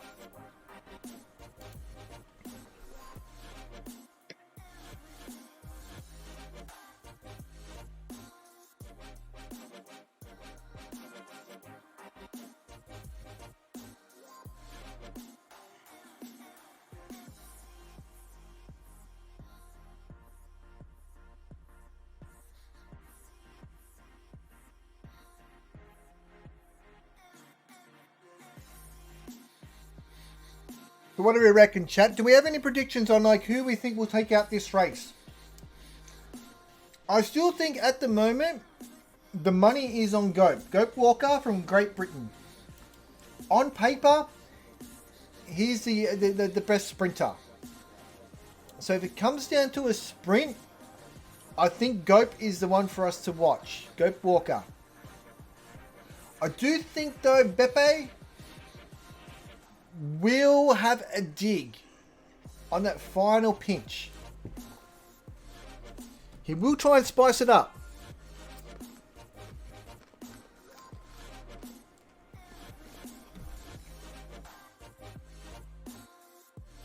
How you doing, Matt Jones? Welcome to the stream.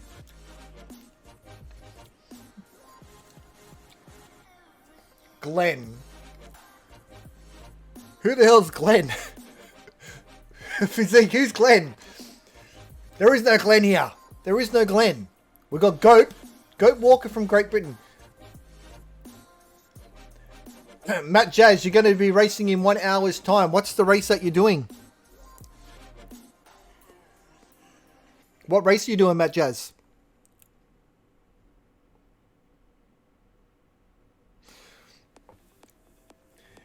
But yeah, we're coming down. Like we're under 10 kilometers to go.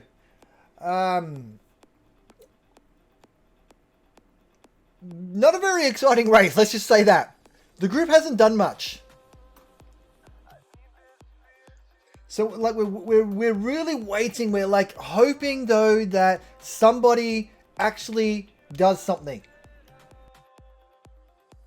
I've got hopes that Beppe Olivero from Italy, every lap up the little pinch, he drifts off the back. I think he's foxing it. I've got a feeling he's going to punch it. He's going to go for it. Beppe is going to go for it. On paper, Beppe is the best ranked rider in Cat B. Number 1 ranked rider in Cat B in this race today. So we know he's got form. We know he's got talent. I think he's foxing it. We're going to keep an eye on Beppe. I think he's going to go for it. If it comes down to a sprint, the money's on Gope Walker from Great Britain. 15 watt per kilo, 5-second power. The best in Cat B here today. Will be hard for anybody to beat him.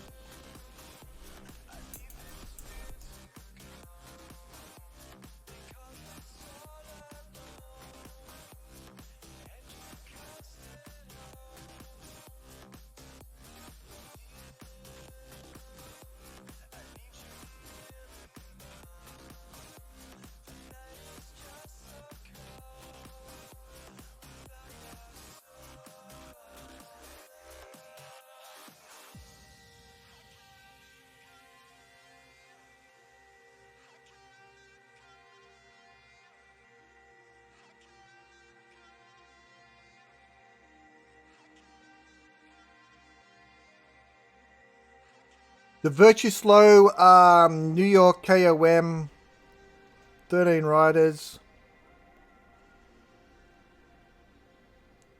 Yeah. Time's that at? 8:30.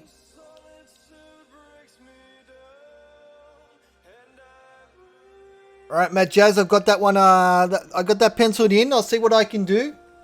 I've joined the Cat A race for that race, so I definitely will see what I can do to be there to be able to commentate on that.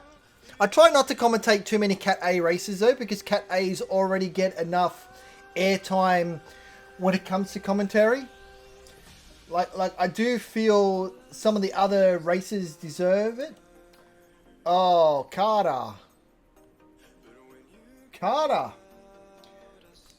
Carter's he's made an attack. Carter's gone for it.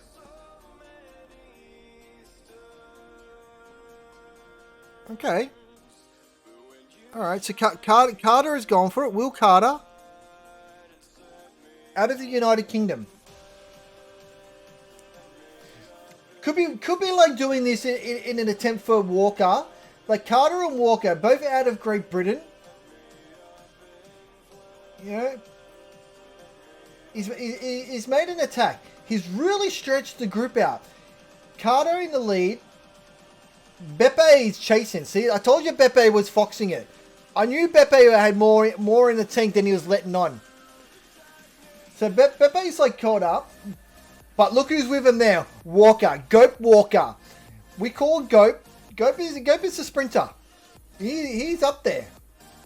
So in the lead, we've got Carter from Great Britain. Beppe Olivero from Italy.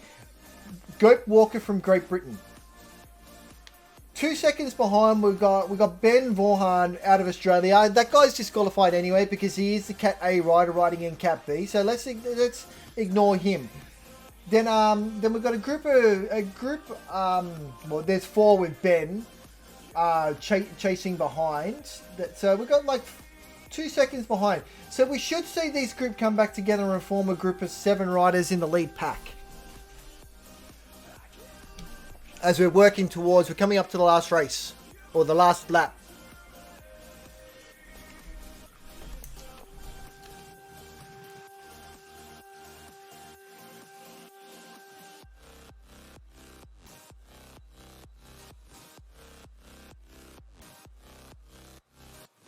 Alright, looks like it's almost the whole field has come back together. We've got 2 riders though that have they're clearly been dropped. We've got here Michael 6 and Cabral, 13 seconds behind. Race is over for those 2 now. I guess they'll probably just cruise around for their final lap and a half, and just get themselves across to the finish line. Let's jump back to the front though, because this is where all the action is going to happen. Money still at the moment is on Gobe Walker.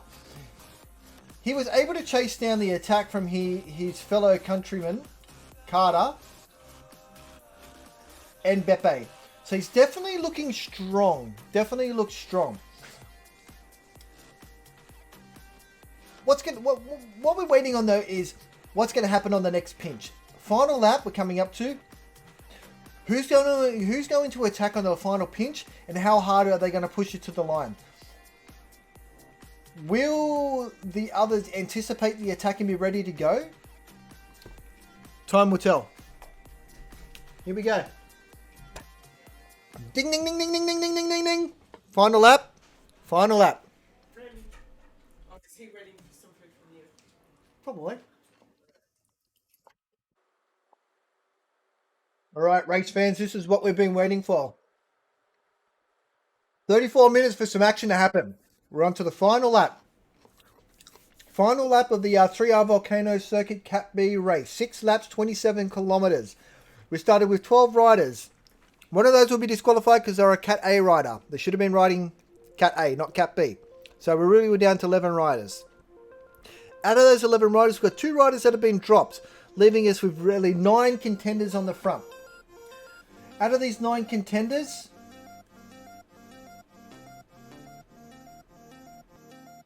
Gobe Walker, out of Great Britain. The best sprinter out of all of them, he has the most to lose here. This race is working into the hands of Gobe. He just needs to be able to get over this last pinch. But will somebody attack? They're riding like side by side, watching each other, preparing, looking at each other, wondering who's going to attack. Will someone attack? Will it just come down to a bunch sprint finish? I feel that we will see an attack on this final climb from this fellow here, Beppe Olivero out of Italy. Number 1 ranked rider in the Cat B category here. He has a lot to lose though, because he's the highest ranked. Everybody wants to beat him to get the ranking points. Beppe though is a strong rider. Will we see him attack here on this final pinch? We did see Carter out of Great Britain though attack on the last lap on this climb. Will he do it again?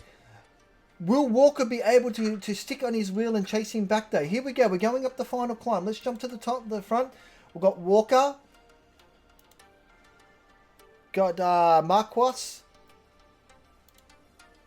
There's Carter. There's Carter. Carter's pushing it. Carter, like we expected this from Carter again.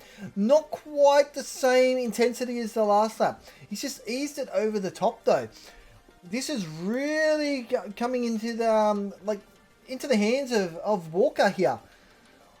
We're coming into the final 2 kilometers of the race. Oh, there's Beppe. Beppe's like pushed forward a bit.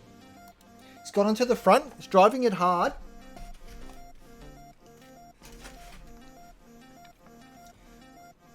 But I think with Joe, we're going to jump back over to Walker though. Let's get it from the eyes of Walker. I think Walker is the one to watch. We're coming into the final 1.8 kilometers of the race. We've got a little bit of a gap. There's like four riders are tailed off the back. Or is it 5?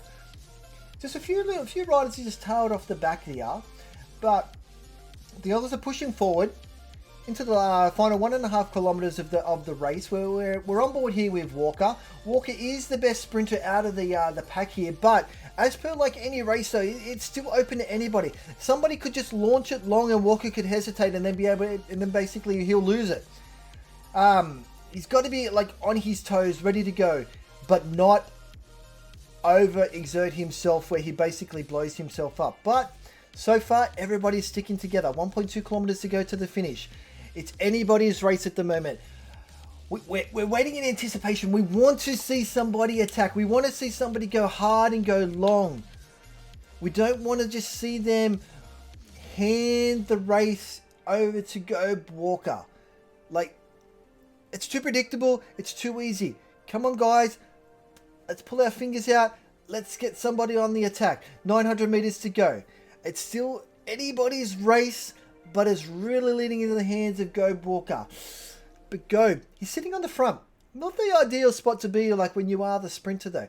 Sometimes as a sprinter, it's really good to be sitting behind, watching all the wheels, being in the draft, ready to pounce. When you're sitting on the front of the pack, you can't pounce and be ready to go because you're not in the draft. So somebody could easily get that advantage over you though.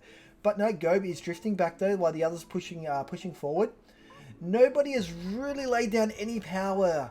We should be coming into about the final 500 meters of this race though. It is still open. Anybody could win it. Anybody could win this race though. Let's jump on over to Carter. Alright, let's go back to Walker. Oh, Walker on 8.7. 8.1. Oh, they're pushing for it. There's that Ben Vaughn. We're not watching Ben because Ben is a Cat A rider. We're watching the others. There is Walker. Carter. Oh, Carter is like putting out 10.3 from Walker. There goes Walker. Oh, whoa, Walker. Walker's gone again. Carter. Carter. Walker. Carter. Walker. Carter. Walker. Carter. Walker. Carter. Walker. Walker. There's Walker. Walker. Walker's in the lead. Who's got it? Is it Walker? Walker. Walker. Walker. Whew. Walker over Beppe. And then it looks like we may have got a Carter in third. But let's wait for the official results though, because it's hard to tell sometimes. So stay tuned, everybody. Stay tuned. So we just got to wait for the final results to come up. I do believe though that was Goat Walker out of Great Britain who did seal that victory.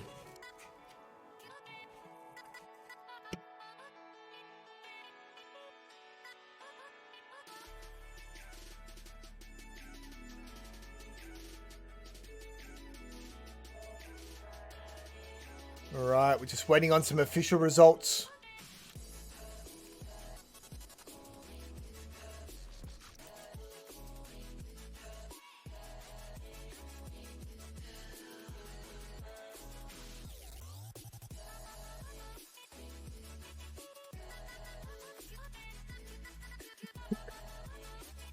All right, we're just waiting patiently. Looks like there could have been a few photo finishes in that race.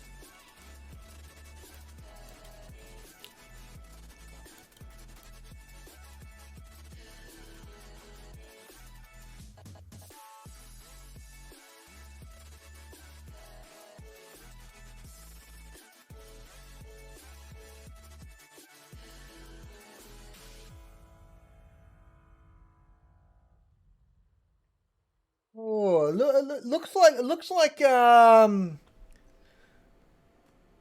Beppe may have actually taken the win over Goat Walker, followed by Will Carter. We're just still waiting on the official results though. But it looks like yeah, Beppe may have pipped Goat on the line there.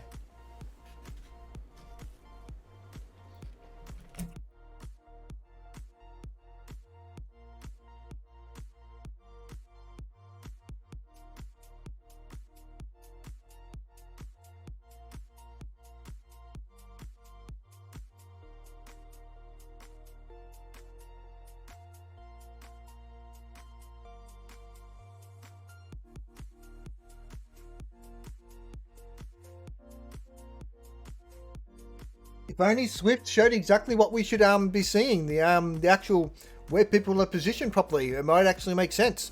Rather than Goat on my side, Goat looked like a clear winner over Beppe, followed by Carter.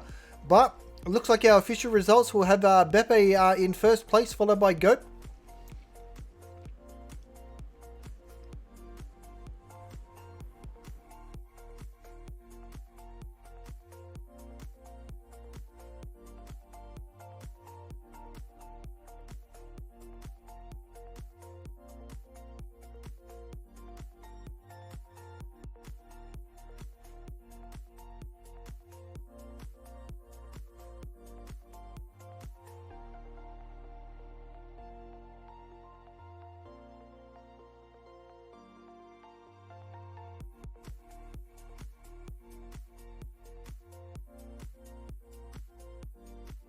Yeah, only right up hills. Yeah, I agree. But we're just waiting on the official results.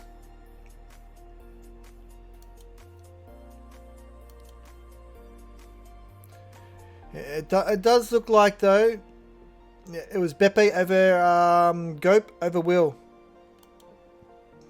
Good race though. Good race either way. What on to all races?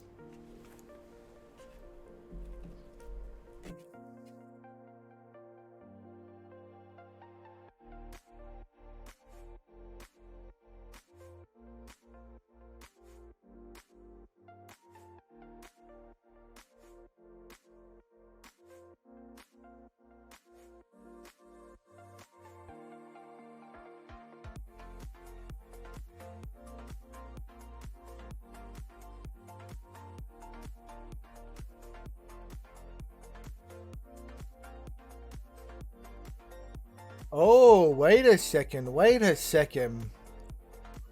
All right. So, official results in, everybody. Official results. In first place, we have Gope Walker. First place. In second place, Will Carter.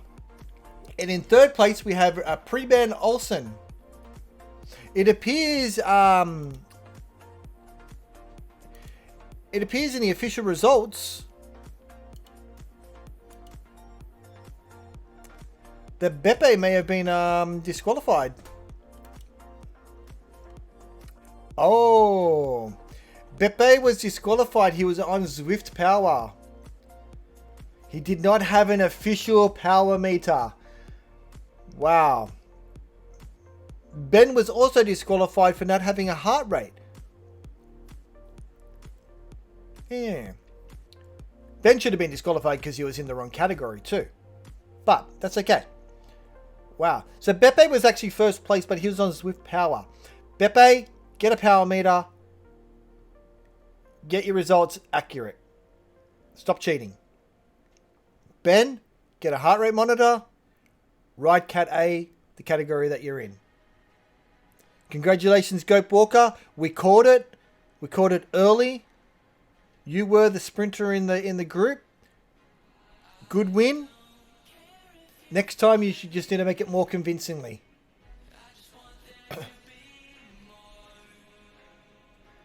Yep, Beppe got disqualified because he was on Zwift power. So he didn't have an official power meter.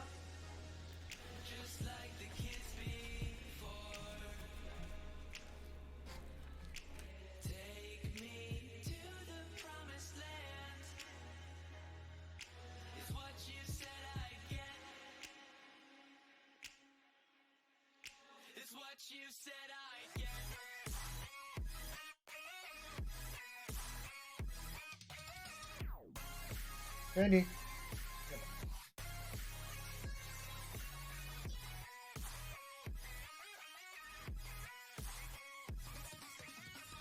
No, he was.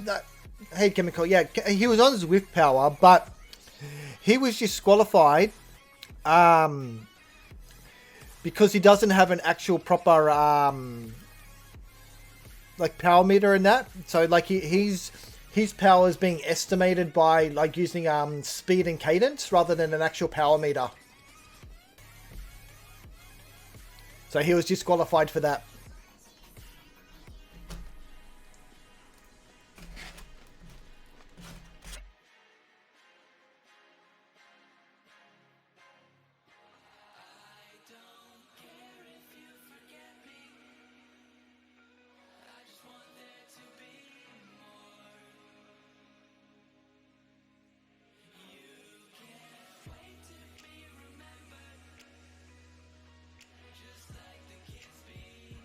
Yeah, a lot of races are like that though, because like, yeah, it needs to be fair.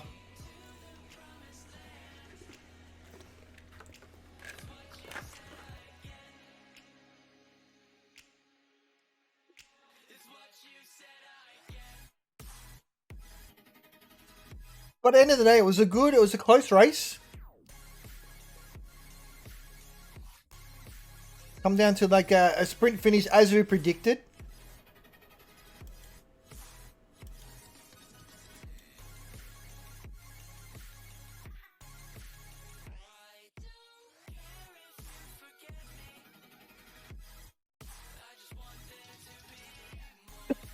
What's the time now? Almost 8 o'clock.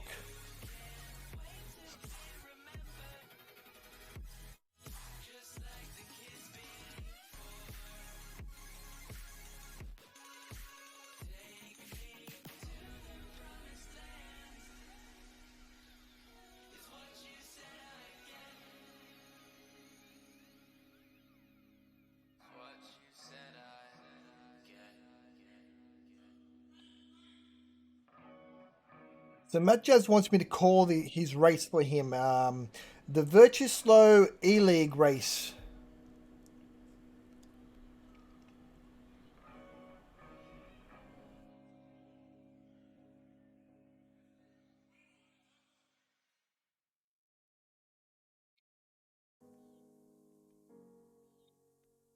There is only 16 or 15 riders in that race at the moment.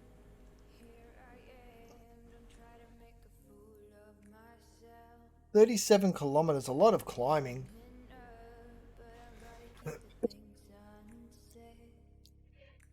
Yeah, UPG basically means that you're riding in a category that's too low for you.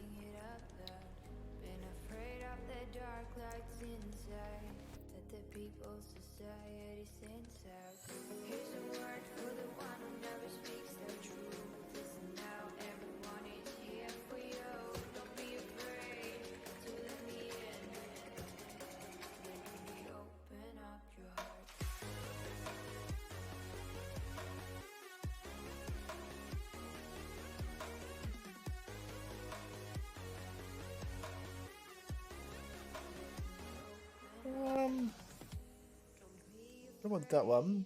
I thought this is what I was on before, but now my game don't want to show. My game gone.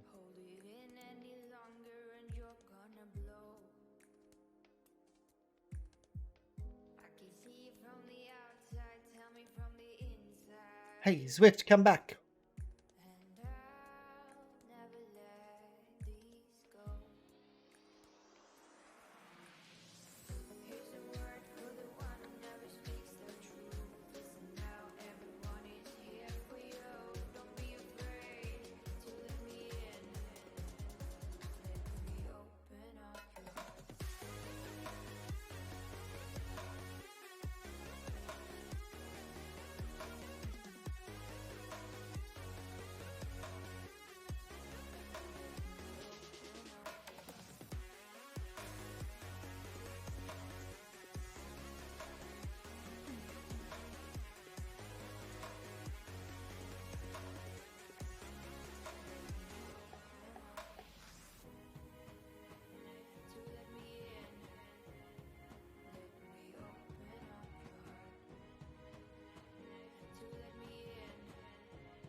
All right, looks like we don't really have much to call at the moment. We do have a race in 31 minutes.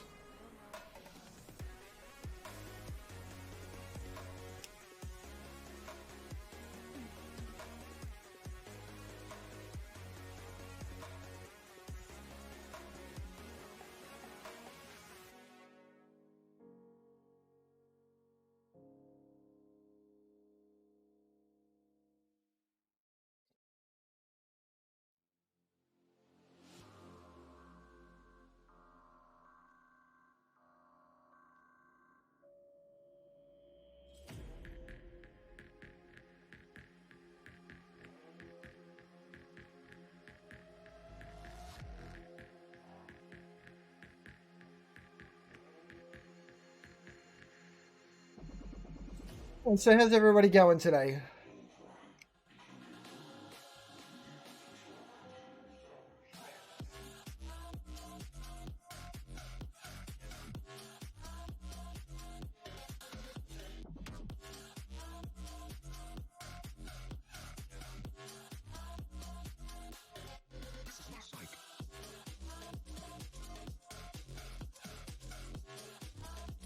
I know what we can do.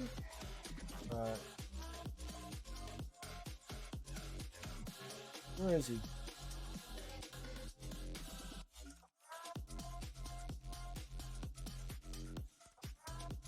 Why can't I see him?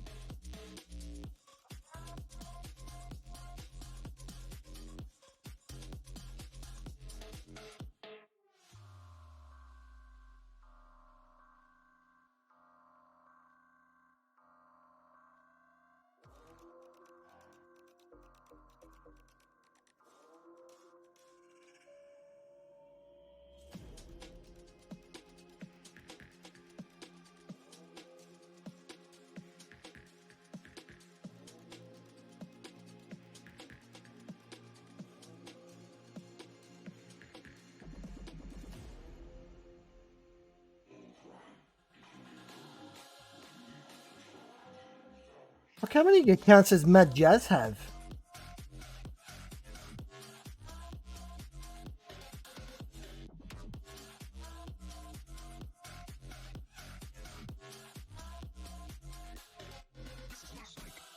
Mad Jazz has got like 1 million accounts. How am I supposed to like follow him?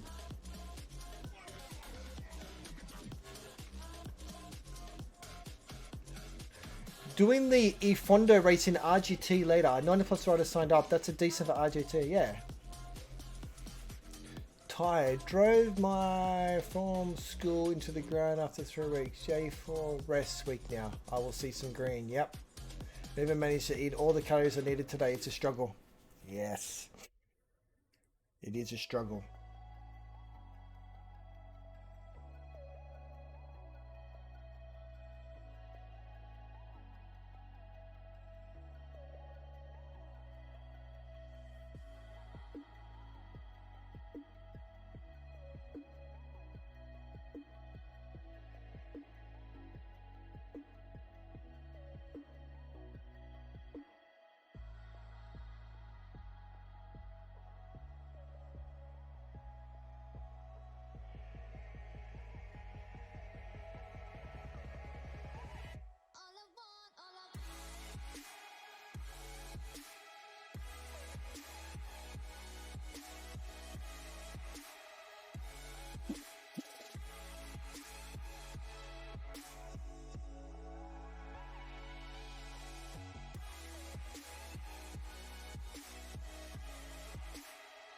Alright, we just cruise along. Hey, buddy, how we doing, man? Hey, buddy, you should jump on and do a race and let me commentate it for you.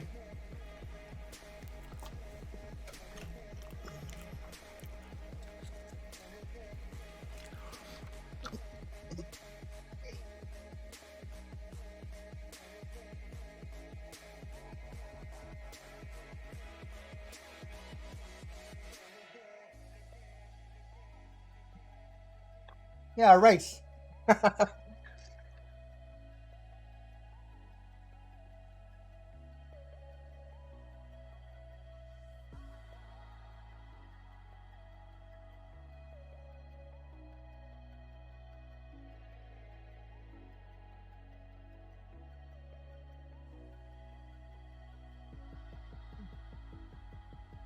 Did you do your 160 kilometers yesterday?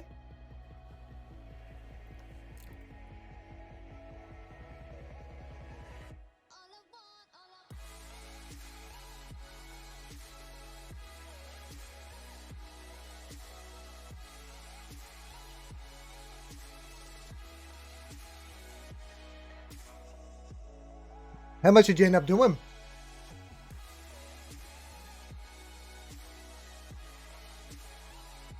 Jack got in the way.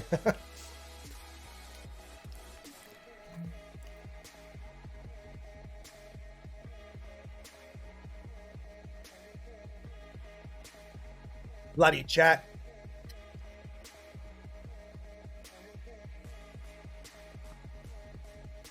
You did 200 kilometers. That's a lie. As if you did 200 kilometers.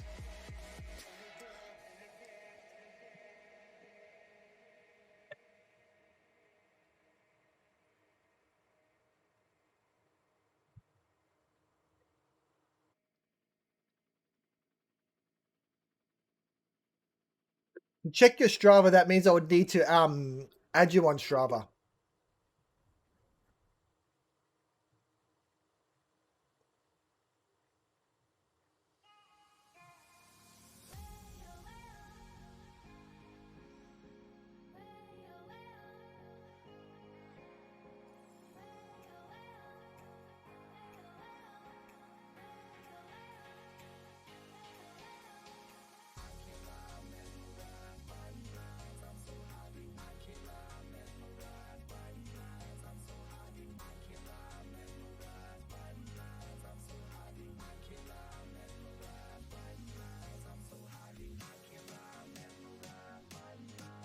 I want to reset. Where are you? Transform.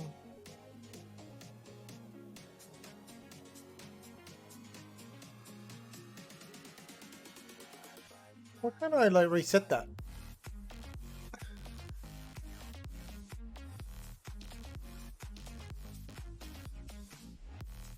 Ah, locked it.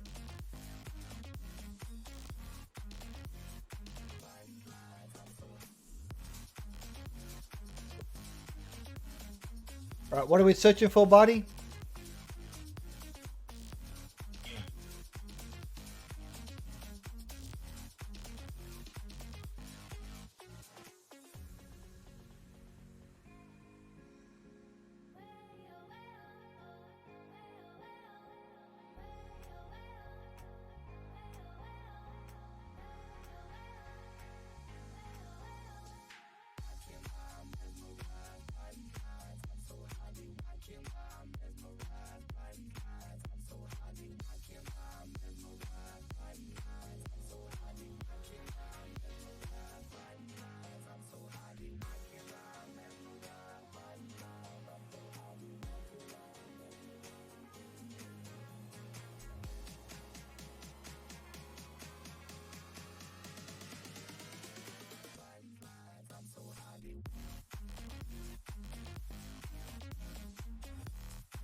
All right, let's have a look.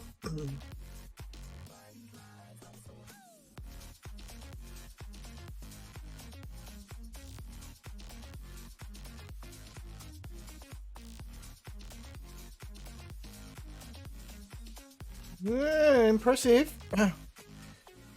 126 kilometers. No, 206 kilometers.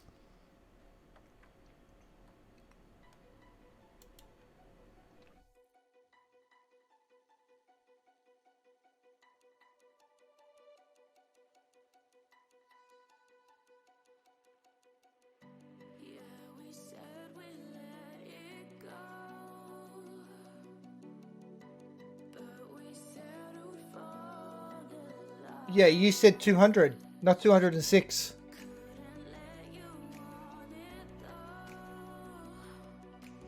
You lied to me.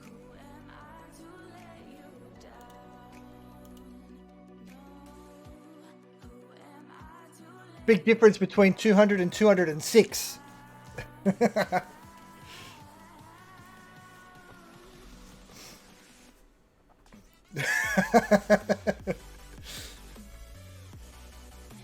Well, what are you lying to me for?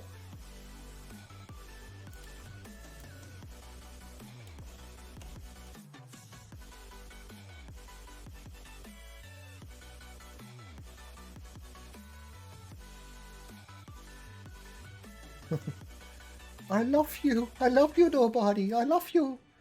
I love you a lot.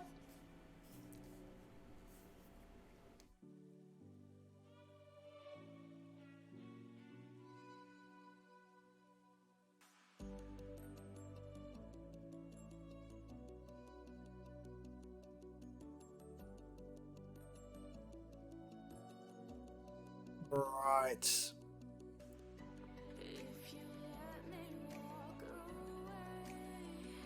Love me long time. For always. Forever.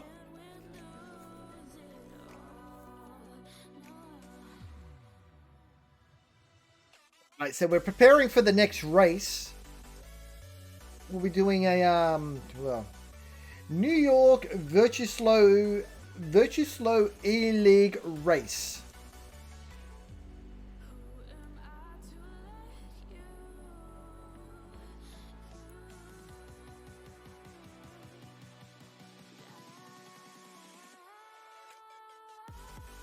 We've got 20 minutes until race time here. So let's just bring this back up. I'm just going to jump over to Zwift Power, jump over to events. So let's just take a look. Let's have a little quick chit chat about the this upcoming race. So it's the VirtuSlo E-League race, starring our fan Matt Jazz. Ranking wise, Matt Jazz is the 1, 2, 3, 4, 5, 6, 7th ranked rider in the race.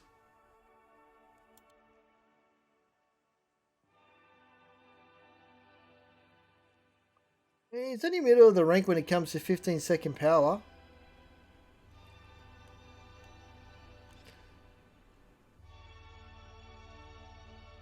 We have a look at the race itself and we check the quality of the actual race out.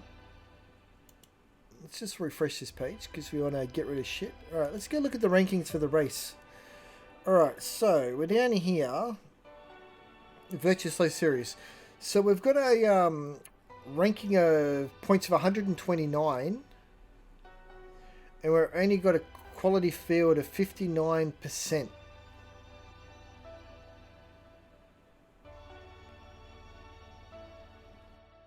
Oh yeah, I've seen source for Zwift. I have seen that. Yep. Yeah, the A grade field is not interesting at all. It's like not many. There's not enough entries.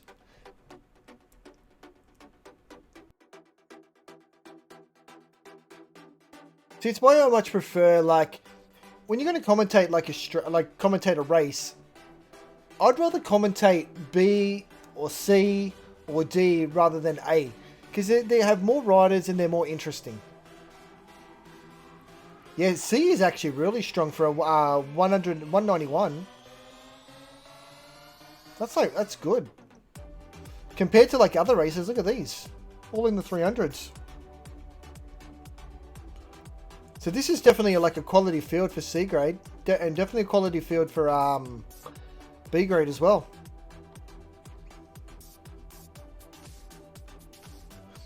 See, when it comes to rankings, where am I now?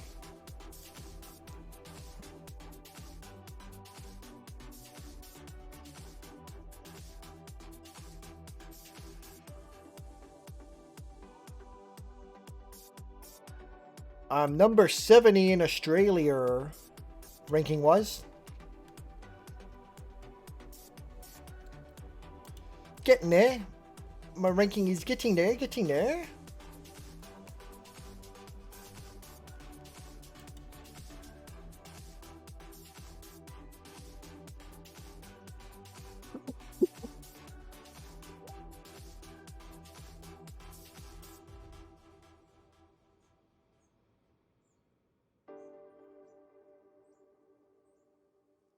What about these Netherlands guys?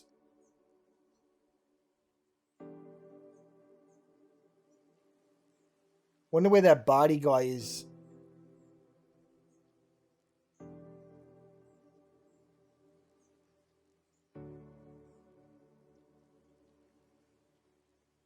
Oh, there you are.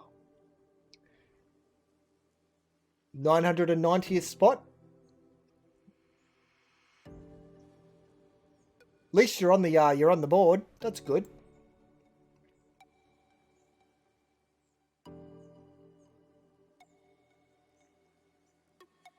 Yeah, so this race, yeah, definitely not very impressive number wise. It's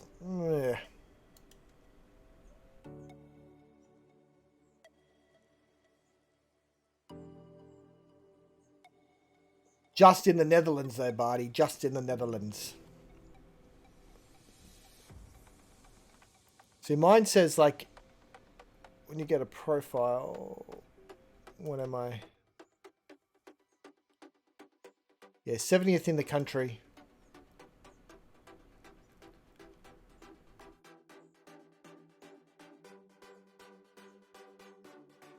Pretty good, pretty good.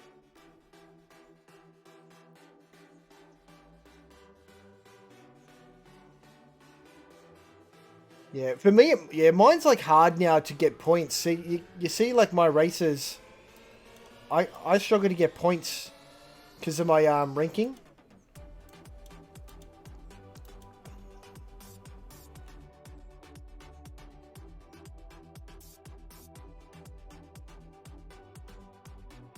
So if I was to go like look at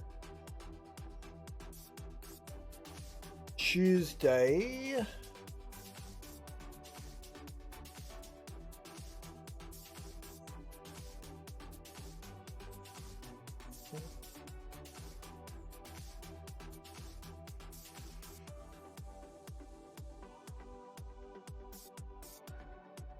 See the rankings so far, like here. See, if I was to enter, see my points, I'm like at 180 ranking. See, when I look at this, when I did this race last week,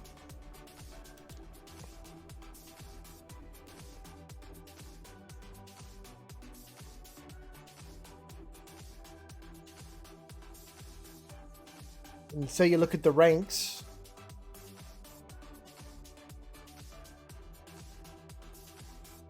So in B grade, that's my rank here. I was 181. I was like the best ranked person.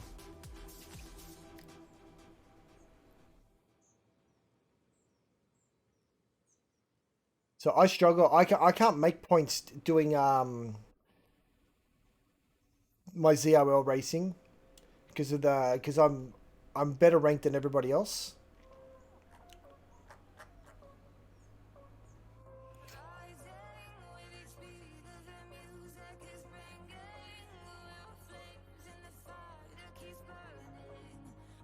So, Grim, we're getting ready to call the VirtuSlo E-League Race A grade, Cat A. Starring fan favorite Matt Jazz. This guy down here, Matt Jazz. How funny is this? I actually have a better ranking than he does.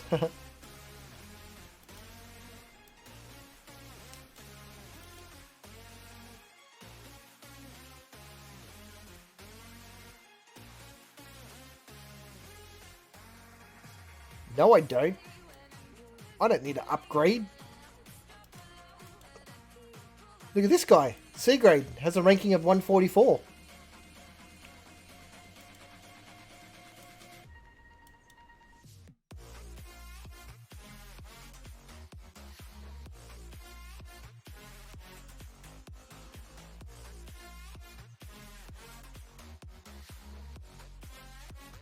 My goal is to try and get into Cat A by this year. So once we're over this sickness and all that, so we'll see how we go.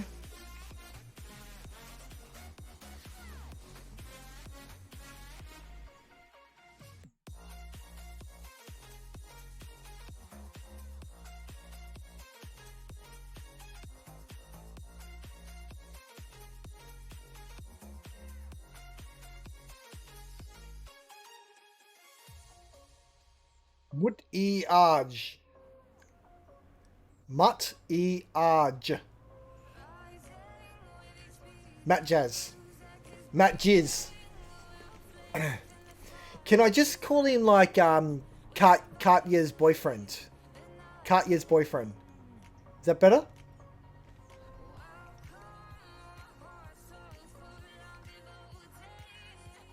The Jizz man.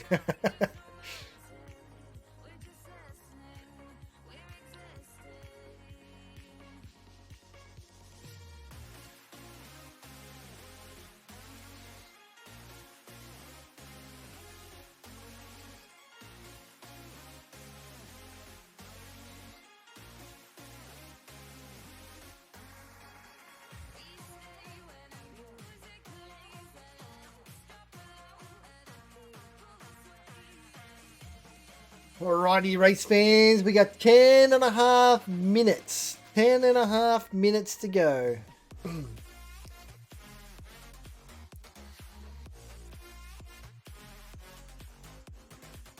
Grab a coffee, grab some food, grab whatever you want that's going to keep you awake.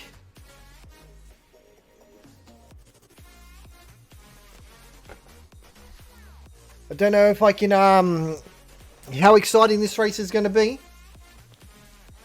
Yeah, buddy, you need to grab something, man, because I'm pretty sure this race is going to be boring.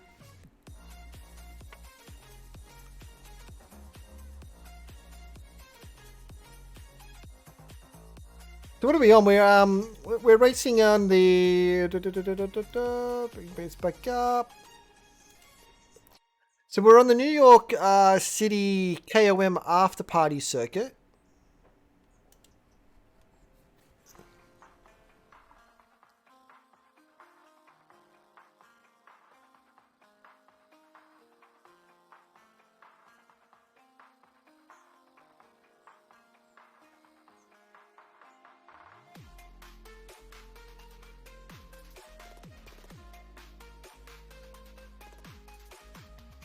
Take a look at the circuit.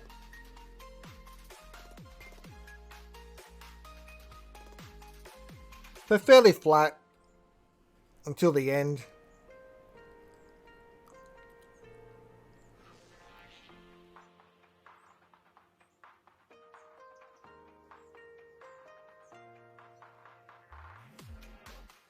So it's got 440 meters of elevation. It's only really grim near the end of this one that they actually go up the top.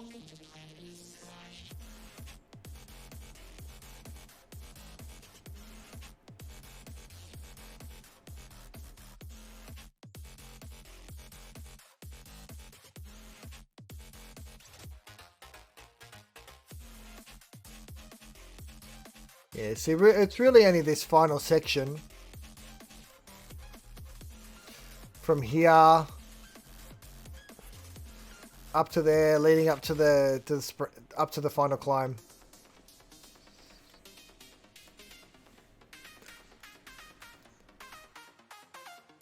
Yeah, New York's just a shit circuit. So what have they got on though?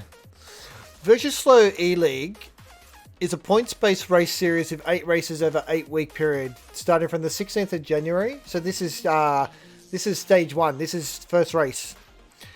We are using special VirtuSlo categories for A, B, C, and D, and E-pens to improve racing.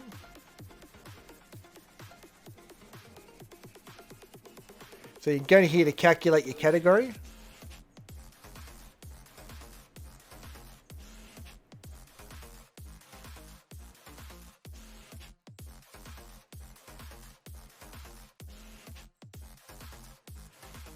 FDP, 95% of 20 minutes in watts.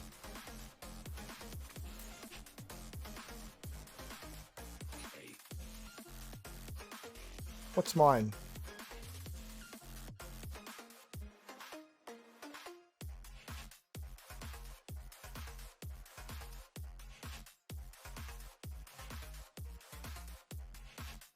Hey, I lost my Zwift power.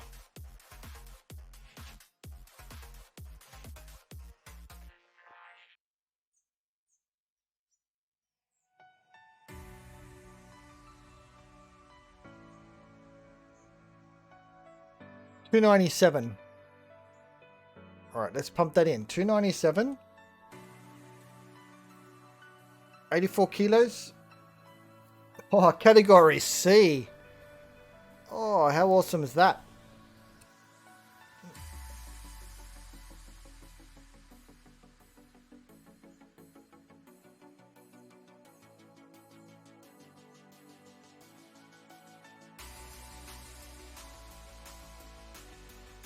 Wow. I'd be in category C, guys. Based on this. That's awesome. So they got no power-ups. If you use sticky watts with a power meter to get an unrealistic advantage, you will be disqualified, okay? No sticky watts.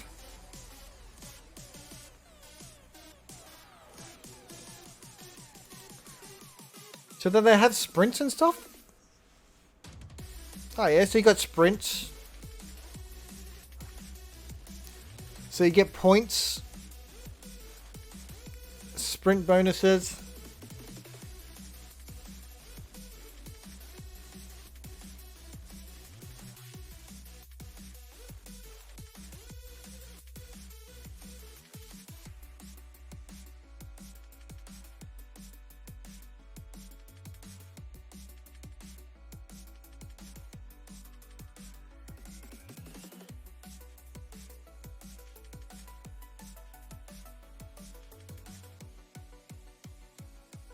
You'd be on the sideline, yeah.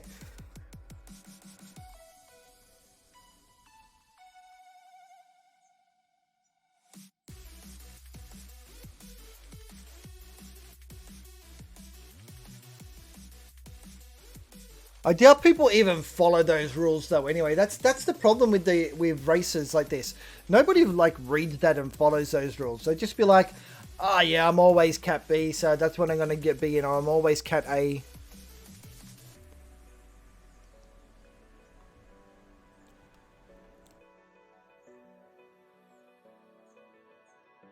All right, I'll be back in a sec, guys. Let's get ready. It's almost race time.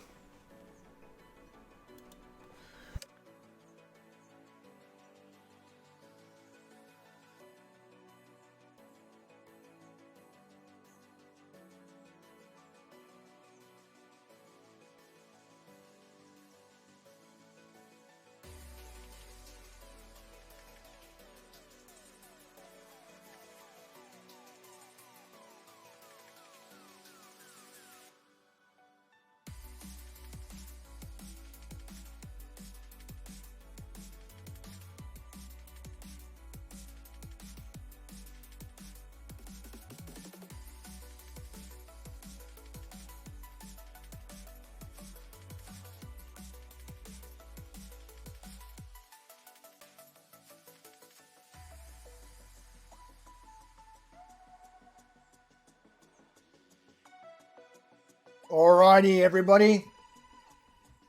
2 minutes. 2:45.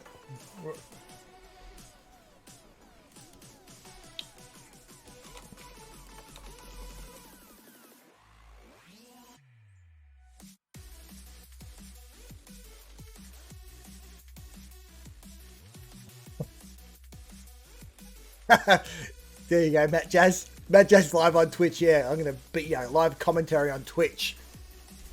Take that. Take that, Matt Jazz.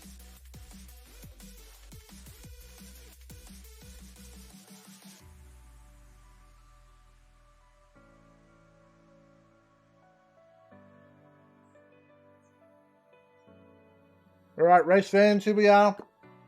The VirtuSlo E-League race. Stage number 1. We're following Cat A today. We're taking on the New York City KOM after party course. We've got 20 riders. Taking myself out with 20 riders in the pen so far. We are a minute 30 from the start. We've got a hot field here today. Does look like we've had a few late entries into the race.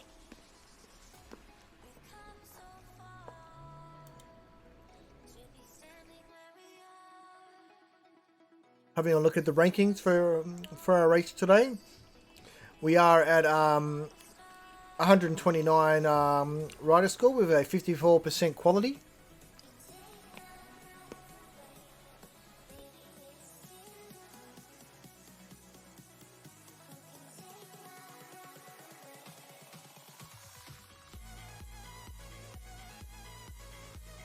All right, just coming into the final moments, last minute preparation.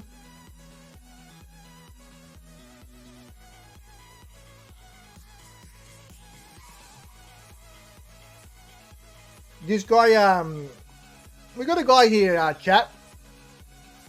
This Matt Jazz #2, VirtuSlo on Twitch. Let me just read it out to you. Got 2 times 25 kilo weights on the trainer so I won't jump all over the room. Those 2 times 25 kilo weights probably weigh more than he does. That's right, only right up yours. We are on the same page. Those 2 weights weigh more than he weighs. Alright, we are off. Okay. Let's jump over to this Matt Jazz guy who's got 2 times 25 kilo weights on his trainer. Let's just check the data. Let's just check this. Okay. So,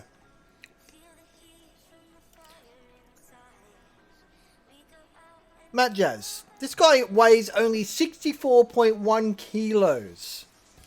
64.1 kilos, and he has 2 times 25 kilo weights on his trainer. For 15-second power, he only puts out on average 832 watts.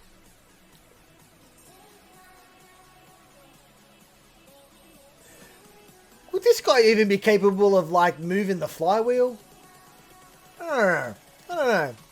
2 times 25 kilo weight sounds like a bit of overkill. But let's watch this race pan out. Let's see how he goes. Will Matt Jazz actually make it to the finish line with the front group to be able to even exercise the need for that power? Let's wait and see. So we are underway now. We have kicked off the race. We are 1 kilometer in.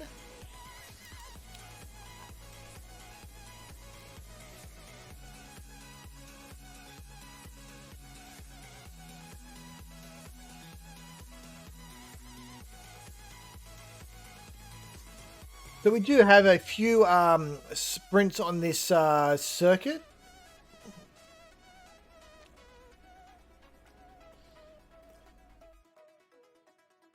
Yeah, we'll just see how this race plays out. All right, so we're currently on board at the moment with Matt Jazz VirtuSlo, 24-year-old from Slovenia, level 50 on Zwift. Talks a big game. He does stream on Twitch. His girlfriend's name is Katya, who's also his brother-in-law's sister, something like that. He is also a YouTube personality. Talks a big game. Go check him out, Matt Jazz.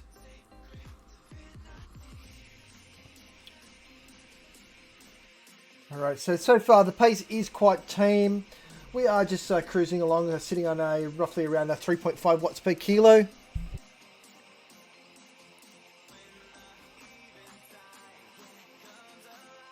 We're working our way along to our first sprint of the day.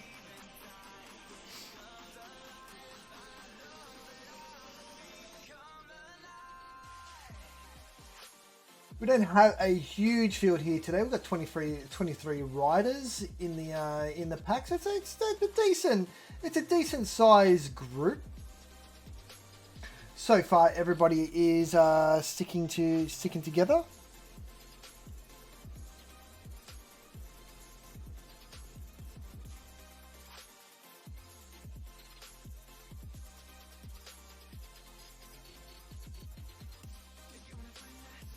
No attacks, just everybody's just cruising around in the bunch.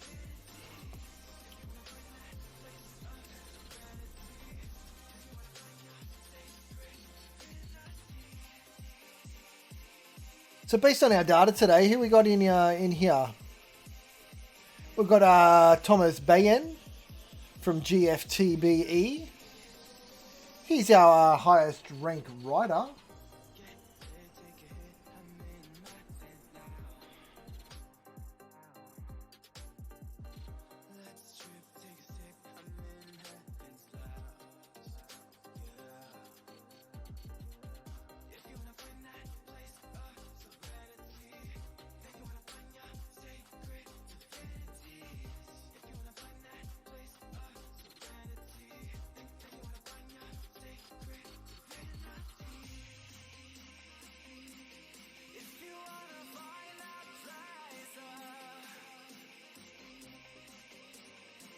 Looking at the stats, it doesn't look like Thomas had actually even started the race. So the highest ranked rider is not even here. It's okay.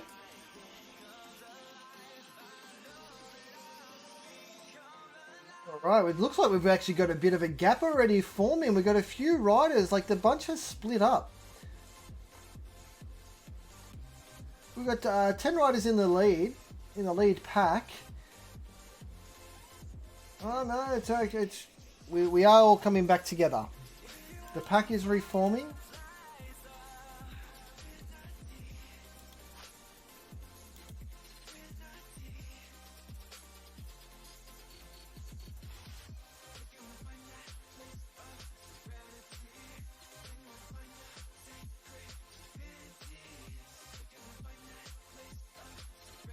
We do have a couple of riders that have been tailed off though. Graham from the United Kingdom, 44-year-old, level 29 Zwifter. He has been tailed off the back. We also have Enzo, 53-year-old from France. He's also been dropped as well. Very early in the game to be dropped. Do you think that these two may have misunderstood the categorization of VirtuSlo? Maybe they should have been in Cat B. Maybe these guys do need to double check the rules though, because it's very early in the game to be dropped. Maybe they had a really bad warm up. Who knows? Okay, let's go jump back to the back of the pack. Thanks, Barty. Have a good one, mate. Appreciate you jumping in. Enjoy your day. Love you a long time. All right. Back to the race. So we've had 2 riders drop off. It gives us like 21 in the lead pack now. They're all currently just like jostling for position as we're nearing up, getting closer to the first sprint of the day. It will be interesting to see who plays out the cards here. Who's going to actually go for it? Stage 1, first sprint, always hotly contested. Everybody wants to show and say, hey, look at me, look at me, look at me. I'm in form. So it's going to be very interesting to see. Will Matt Jazz go for it? Will he be able to put those 2 times 25 kilo weights on his trainer to the test to make sure that his trainer doesn't move? Actually, no. We haven't even hit the first sprint yet. Pulled off.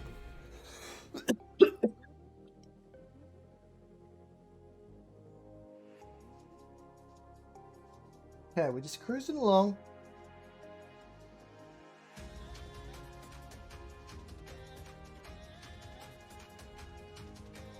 Just continue to keep an eye on the pack.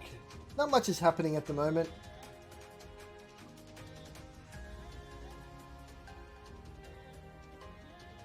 I was promised that this will be an exciting race though. We will see something special come out of this race today. I don't know what we're going to see.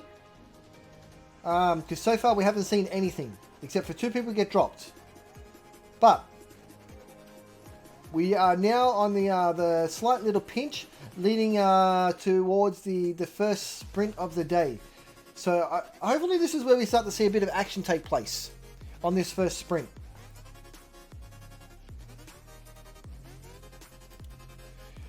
In this bunch at the moment, eyes should be on Clement Skubik.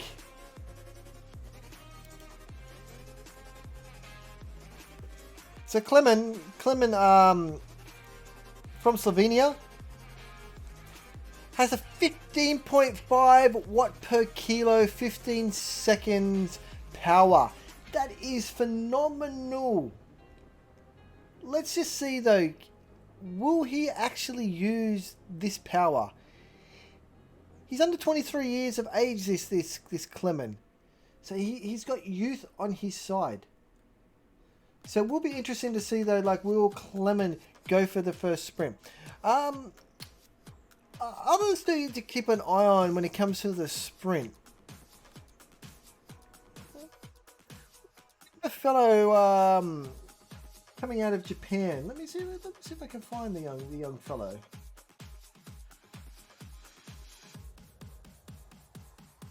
Here we go. Komoya, out of Japan, 28-year-old. Also has a very impressive 15 watt per kilo, 14.1. He might be able to challenge Clement, but Clement on pure power though looks like he could be the one to be able to watch when it comes to the sprint. 60 kilos. Very impressive watts per kilo. But here we are, we're coming up. We're only a few hundred meters away from the first sprint. Oh, we've had a launch of an attack. Okay. Here we go. Igor Kopsy. Igor Kopsy is launched his attack for the sprint, sitting on 12.1 watts per kilo. Then we do have Clement Skubik chasing him down, 13.1 watts per kilo. No, looks like Igor is taking out the first sprint, followed by Kevin, and possibly Matt Jazz may have been up there for that sprint. May have been up there. Matt Jazz did have the fastest time in the sprint though, of 12.55. I do not believe that was enough for him to actually take the sprint. I believe Igor had taken out that sprint today.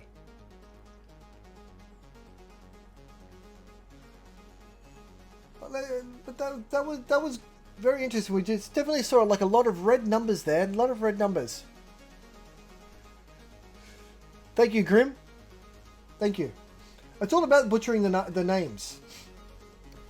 I am looking for a co-host. To commentate with, to help either butcher names or get the names correct. But Igor Kopsy, I believe, took out that first sprint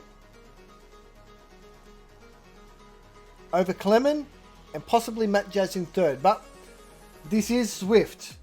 What we see on the screen is definitely not what is actually happening.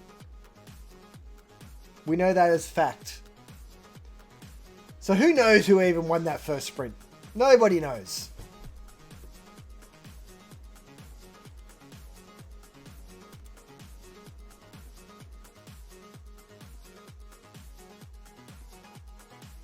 Just checking it. Okay, do we have any sprint data for that preem yet? No.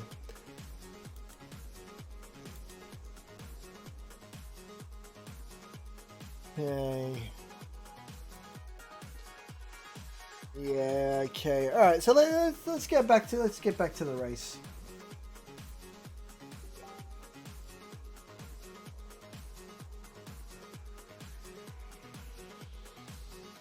It was an impressive first sprint. It was brilliant to see Igor go out and attack earlier and get that gap, force the other sprinters to chase. Igor on paper, he wasn't one of the sprinters to watch for. He has an impressive sprint still, Igor. I will give you that. He does have 15 watts per kilo.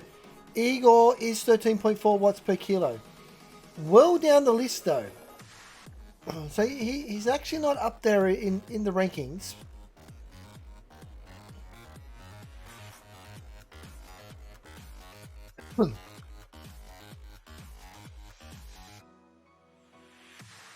It's not as impressive though. I've got to share this. I have to share this. Let me bring this up. Let me zoom in. Check out this person here. C grade. Marjan Sugadin has a 15 seconds watt per kilo of 328 watts per kilo. Can pump out a massive 32,767 watts in 15 seconds. 20 minutes wattage of 4,173. 20-minute power of 51 watts per kilo. 180 centimeters tall, 85 kilos. What a machine! Holy crap, how is this person only ranked as a C grader? Look at these numbers! Look at these numbers! Wow! Look at them! They're impressive!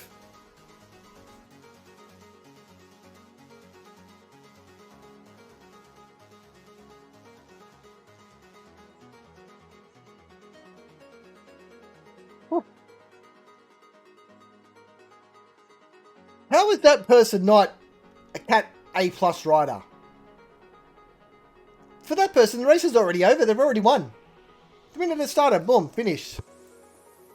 I sprinted. Man, I'd cringe at what the 5-second power is. Whew. Wow. Alright, back to the race though.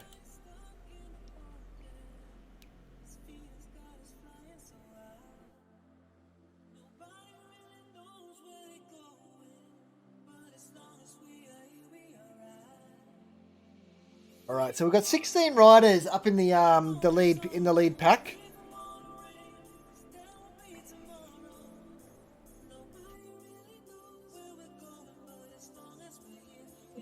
The riders do seem to be very, very closely ranked to each other.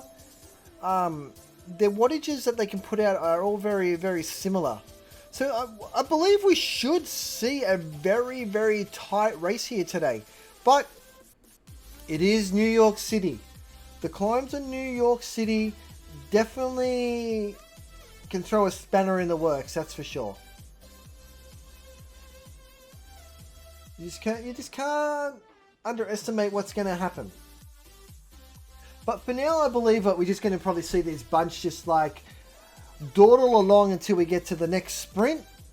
Till eventually we will see the pack not really split up until we get into the final sections of this course, where we do head up the high rise of New York City. We head up to the top level where we start to see the gradient go up. That is where we should start to see some impressive numbers and power be put down. We should start to see the riders really start to test each other. Maybe we might see a clear leader early on. Maybe we'll see somebody go early and blow up. Maybe we'll see a very surprise winner.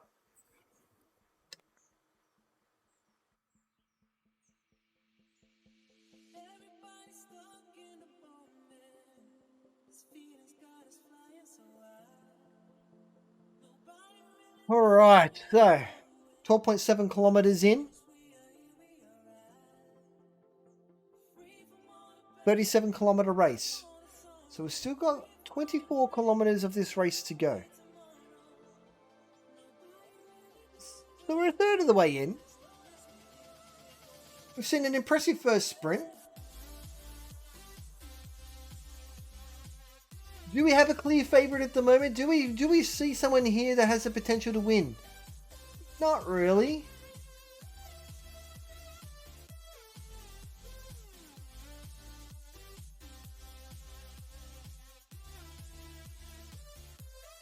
What about the viewers in chat? Chat, do you guys like, have you guys seen anybody who's got the potential to win? Have you got like any favorites?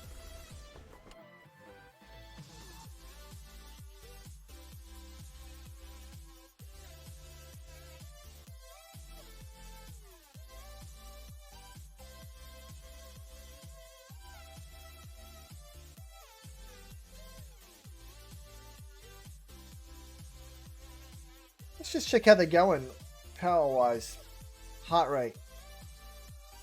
Tomoyo, he's up there like 160. Ooh, 171 for Andre. Whitmore's only sitting on 159. He's doing alright, doing alright. Oh, 142 for Maurizio. He's like keeping his heart rate well under control. Wow. Uros is 130 beats per minute. Oh, only right uphill. He's called out Copsy. Maybe he's an ex-pro. Okay, okay. That was Igor from Slovenia. Okay, gotcha. So we'll keep an eye on Igor, ex-pro. I believe he was the winner of the first sprint. But we will have to wait for the official results to come through.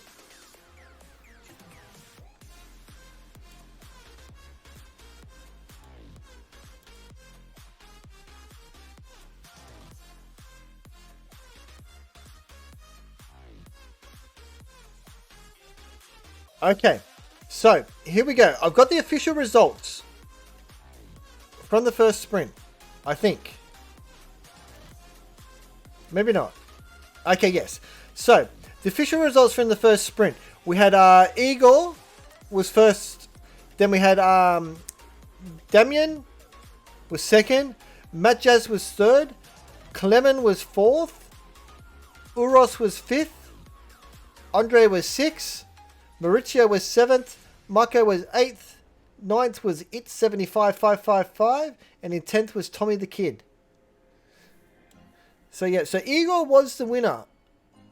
Quite surprised though, from our eyes, Clement was up closer to the lead, but the official results are in. The fastest though was Matt Jazz though. He did have the fastest time in the first sprint.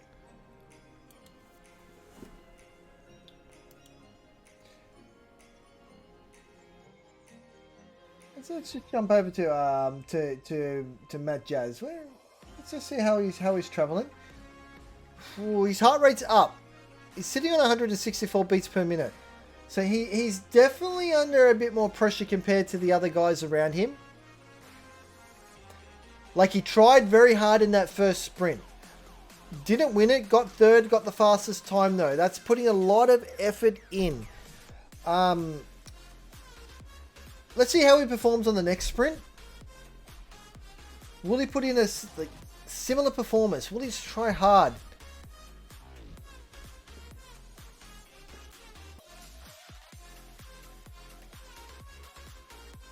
Oh, Cops was on RGT as well.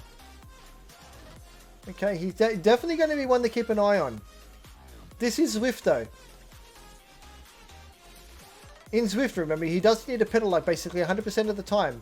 A full threshold effort for the whole race. No rest.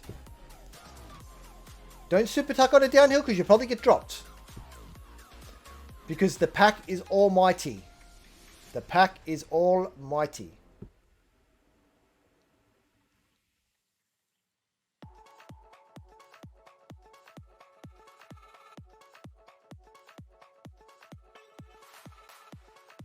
Almost platinum. Jeez.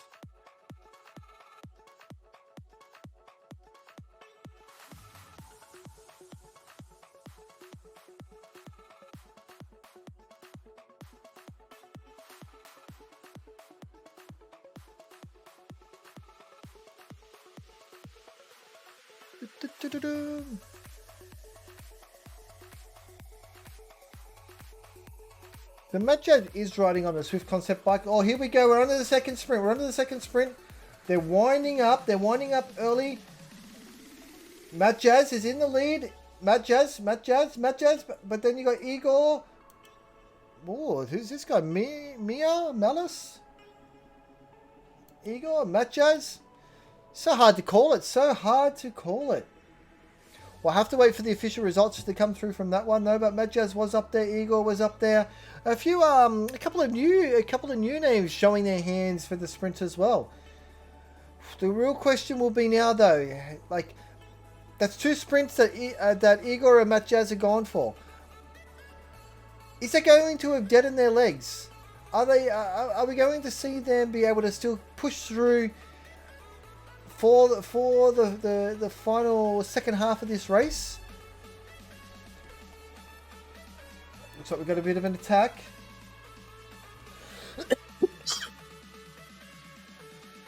Got a few riders that were pushing through on the front just here, trying to work over those sprinters. We'll keep an eye out though for the official results though from that second sprint.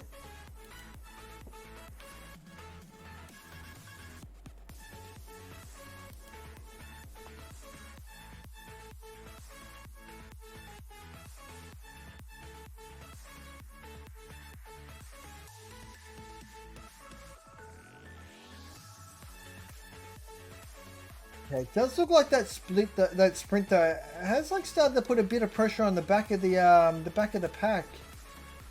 We've got Dennis from the Russian Federation, 29-year-old, level 12 on Zwift. That definitely took it out of Dennis. Seen him like pop off the back now. So he's under a lot of pressure.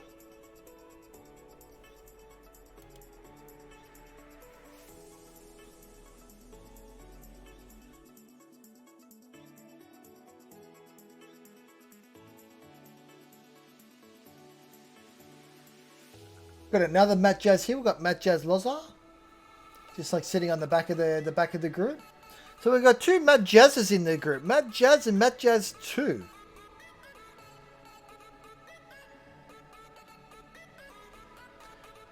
Just when you thought 1 Matt Jazz was enough, surprise! We've got 2 Matt Jazzes!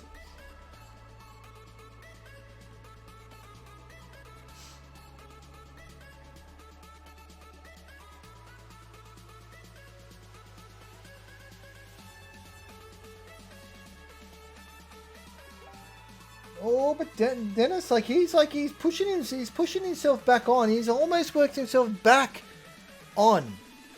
Brilliant effort there, Dennis. Give this kid a ride on. Good work, Dennis. You're almost there, buddy. Pushing himself back on. That's what we like to see here, is people putting in 100% effort. And even when it looks like they are done, they dig in, push hard, and get themselves back on. All for someone to then attack and get them dropped again. But no, Dennis, good job, mate. Good job. And look at that. That right there, chat, perfect example of what to do. When you catch a group when you've been dropped, don't just catch the group and jump onto the back. Catch the group and push through to the front. Brilliant work, Dennis. Perfect example of what to do. At least when you push through to the front, gives you a bit more time to be able to recuperate and rest. If you just push to the back and then try and rest, very easily, if someone pushes hard on the front, that you're going to get dropped straight away.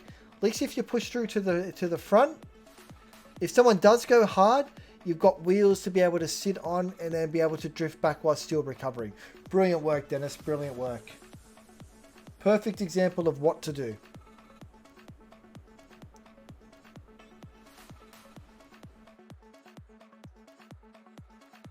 If we only learn one thing today, guys, from watching this race, that was it right there. Brilliant. It's the only takeaway you need. Except for Matt Jazz with 225 kilo weight on his trainer.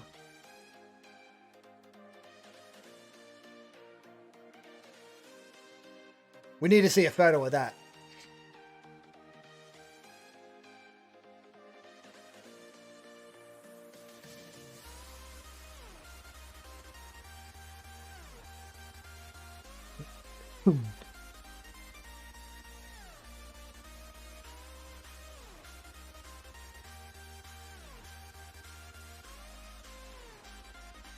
Alright, so we are all back together.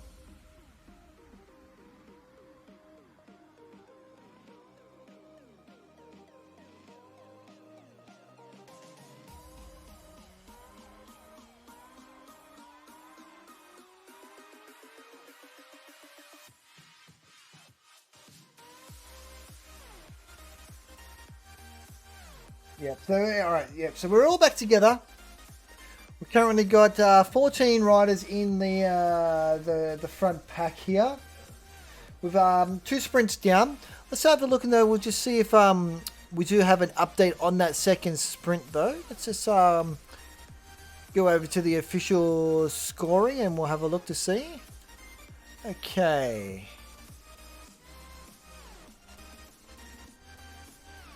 Alright, so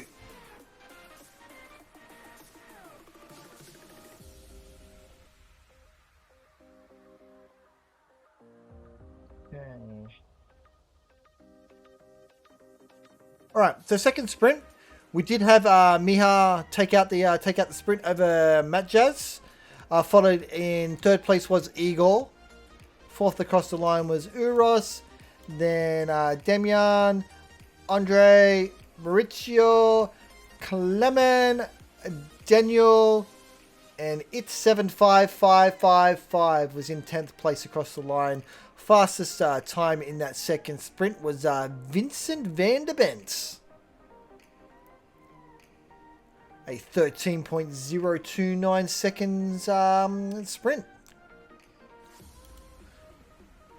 So definitely a hotly contested. Miha on the first sprint was not up there at all. So Miha was like a surprise sprinter in the second one.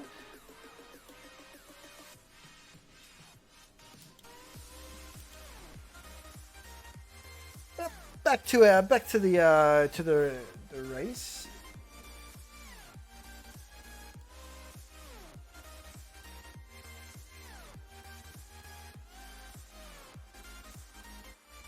We do have the pack all back together.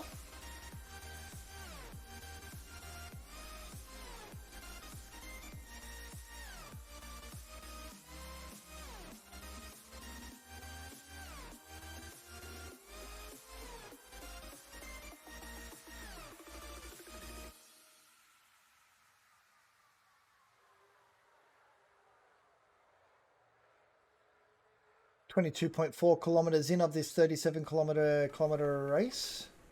We are 2 sprints down.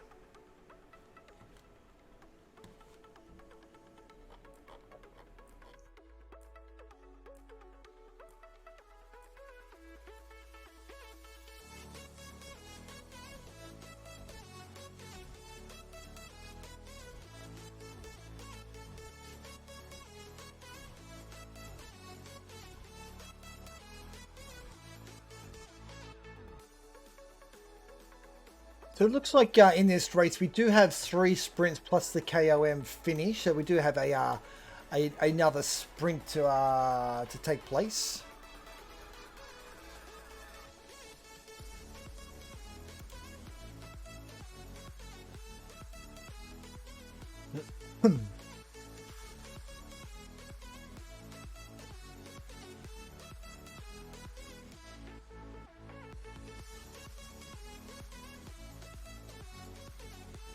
It is like the calm before the storm, though.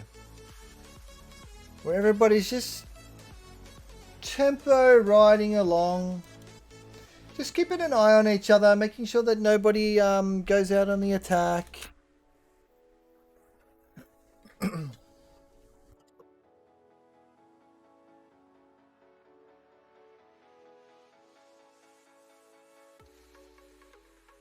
I really sense it's definitely going to come down to the last few kilometers of this race. The KOM section is definitely going to be the deciding factor. So far we've seen 2 very impressive sprints so far where they've been hotly contested.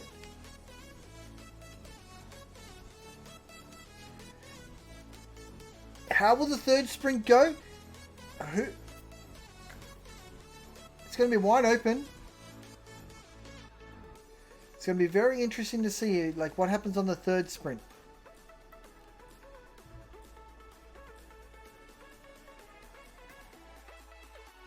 And it's also going to be interesting to see like who actually goes for the third sprint, knowing that after we hit the third sprint, then we will be moving into the final section of the race, which is the uphill KOM, where we go to the top section of New York City. Only right up hills. He's predicting that Matt Jazz will take out the third sprint. The question is though, only right up hills. Like if Matt Jazz does take out the third sprint, how do you feel he will recover for the KOM section? Do you think he'll be able to recover enough to still be able to keep with the leaders, or do you think he'll be done and dusted and he'll just like ride into the finish? What are your thoughts?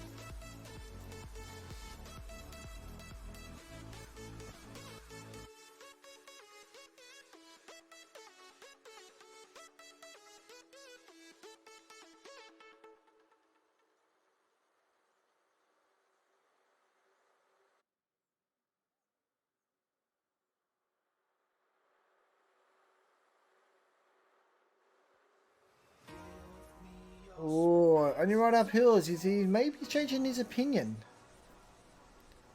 There is much more points for the finish, that's true. But Matt Jazz does like to go for the sprints. He does like to consider himself to be a sprinter. You don't go and put 225 kilo weights on your trainer if you don't think you're a sprinter. You don't need that to go up a climb. He will definitely go for the third sprint.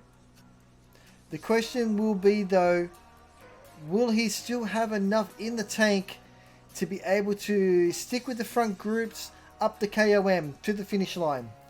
That will be the question. It will be an impressive performance though if he can.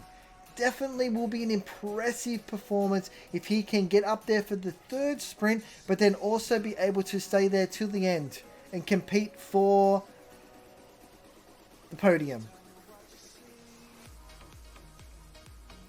But there has been some other very impressive riders as well, like you got called out before, Igor. Igor, he's been up there as well for the first two sprints. Will he be going for the third? Will we see him also be going for the win?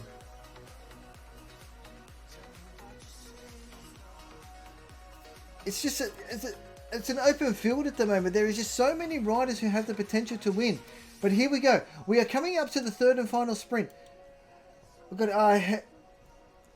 Mauricio is taking the first stab at the sprint, but he's just dropped off very quickly though to like 8 watts per kilo. And we jump over to Uros, slowly going for it. Oh, there's Matt Jazz. Matt Jazz. Oh my God, look at that. It's a Matt Jazz, Malice Matt Jazz. Wow. There's quite a few people there who went for a very, very late sprint. A late sprint. We are got 11.5 kilometers to go. I'm looking forward to seeing what the official results were for that sprint then. It was very, very close. We just saw this like mob, these riders come together, blob up. And it's sometimes it's just hard to be able to tell who got it, who didn't. We'll wait for the official results though. We'll touch on that soon. Once we get the official results in, we'll reconfirm who took out the third and final sprint for the day. But now all eyes are on to the final third of this race. This is the part of the race where we're going to start to go uphill. This is where the game changes. Once the gradient goes up, the game changes.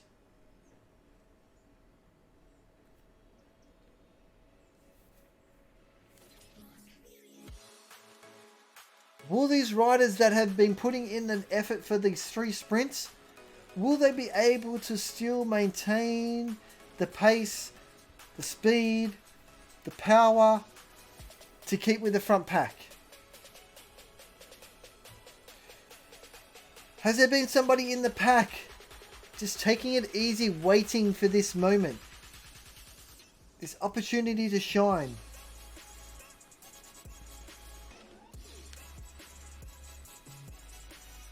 There's Malice. Like, Malice is struggling. Just sitting at the back. Like, trying to push through. There's Dennis again. Dennis is off the back. It's not looking good for Dennis today. Dennis does need to try and push hard just to try and get back onto the pack. Just try his best to survive, to get to the climb. Once you get to the climb, you just don't know what's going to happen. You just do not know what's going to happen, but no, it's looking like it could be over now for Dennis. Still pushing through like the watts though. Just maintaining a distance behind, 4 seconds behind. But I think it really could be over for Dennis. Back up the front, we've got Matt Jazz apologising for something.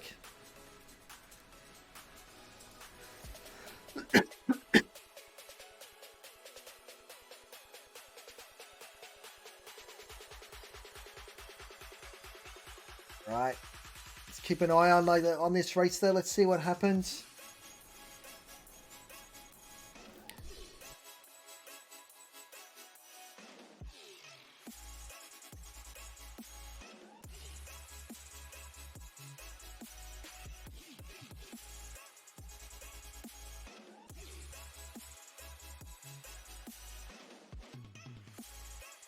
Alright, so we do have 14 remaining in the front pack.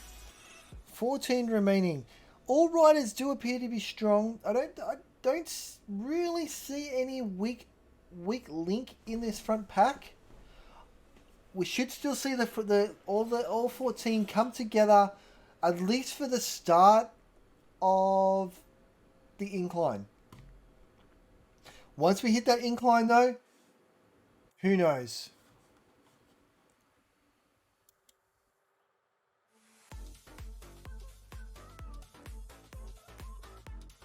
Okay, yep. Alright, so results are in for that third and final sprint. Miha did take that out over Matt Jazz. And then we see the return of Clement. Clement was back up there in third place. Demian in fourth, followed by Igor, Uros, Maurizio. Maurizio, very consistent. Seventh for Maurizio. Well done. Then eighth was Daniel. Ninth, it was Jura. And in 10th place was the other Matt Jazz. So yeah, so definitely some very common names up there. Points wise, yeah, we definitely could see Matt Jazz being in the lead overall for the points. Based on these results, he did have a third and a second. Igor had a first, a third, and a fifth. Miha had a first, and a nothing. So yeah, Matt Jazz definitely has the potential to have taken out Stage 1 line honours for the sprint category. But now the race really comes over to like the finish. We have a KOM. Let's just see how this one plays out. We've got Tomoya from Japan at the moment. He's just pushing on the front at the moment, 5.2 watts per kilo, putting some pressure onto the rest of the pack here. Making the others really work for it before we get to the actual climbs though. So this is going to take a bit of a sting out of the legs for some of these other riders who've just been heavily contesting the sprints.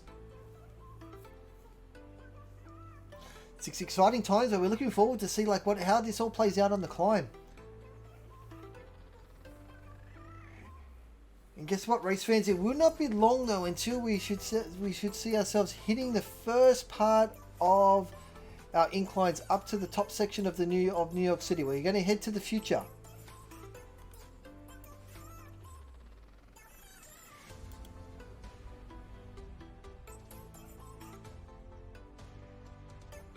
But let's keep our eyes peeled and see how this plays out. Will fan favorite Matt Jazz? Will he be able to maintain his peak form? Can he show that he isn't just a sprinter, but he is also a KOM specialist? Or will we be surprised and they like see somebody just show up out of the blue that we're not expecting?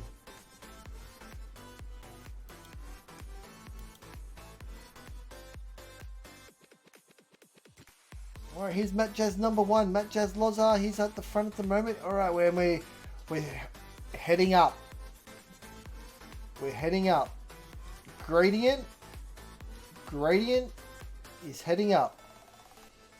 All right, everybody, this is game time. This is make it or break it. Hey Marjan, how you doing? Welcome to the stream. Matt Jazz lost 3 kilos last month. He better climb fast. Yeah, he better climb fast.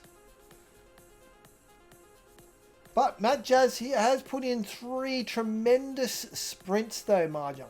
3 tremendous sprints. So does he still have it in the legs to be able to keep with the pack up this climb? That is the real question. 3 kilos lighter? Yes. But does he have the legs? Alright, well at the moment, we've got Uros. Uros is hit the front pushing it. 6.4 watts per kilo. Uros, 40-year-old from Slovenia. Level 50 Zwifter. Pushing it on the front. Joined by Igor. We know Igor is a specialist rider. Up there for the sprint. We know Igor is going to be one to watch. And Igor is definitely showing their cards right now by just like easily cruising across to that lead rider. Fan favorite Matt Jazz number 2. Jump back to him. Still there, within arm's reach of the front group. They're coming back together. We've got 6 riders. 6 riders just about to form a nice little pack together. Ooh, make that 7 riders. Then just behind, a second behind, we've got a couple more riders. But it's definitely starting to split up. Only rides up hills. He's called out Skubik. Skubik to win this. Unfortunately for Skubik, 3 seconds behind currently. So unless he pulls his finger out and makes a move now, Skubik is looking in trouble. Skubik is looking in trouble. He's off the back at the moment. So he needs to pull his finger out and then be able to catch up these 2 seconds and get himself back on. Otherwise, it's game over for Skubik as the Pack Almighty will ride off. 1, 2, 3, 4, 5, 6, 7, 8, 9. 9 riders in the front pack. 9 riders. So it's going to be very difficult now for the kid and Skubik to be able to close this gap unless they really push hard right now and get themselves back on. This is make it or break it time for those two. And they're almost back on. They are almost back on. Now, if they've learned anything from Dennis, they would ride from the back to the front of the pack. Just to get themselves to the front. Skubik didn't do that. The kid though, the kid learned. The kid moved straight to the front. Beautiful work. See how the kid moved to the front. When they've gone hard, he's still at the front. Jump back to Skubik. Because he went to the back. Look at him. He's still already under pressure. Already starting to drop off. Skubik needed to push forward. Needs to push forward. Don't catch and jump on the back. Push forward to the front. That's it, Skubik. Skubik's listening. Push forward. Give yourself some breathing. Okay. We jump back up to the front though. Look at this. Okay. On the front of the pack we got Uros. Uros has really been pushing for it on these early stages of the climb. He's been pushing hard, really putting everybody else under pressure. Maurizio's also up there with Uros, working, swapping turns. Both of these two together combined, they're really starting to put some pressure on the rest of the bunch here. You got a 1 second gap over Igor and Damian, and then we've got Matt Jazz and Matt Jazz. Another second behind.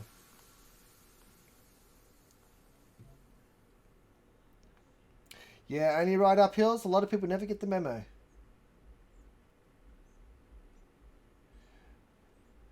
All right. Well, we're gonna pack behind. We've got two in the lead. Like, this will come back together. But I've just got a feeling Uros is just warming up. Uros, I think once we actually hit the gradient, Uros is gonna launch. Let's just watch this. Let's just watch this space and see what Uros does. But for now, we are back together. The pack has reformed.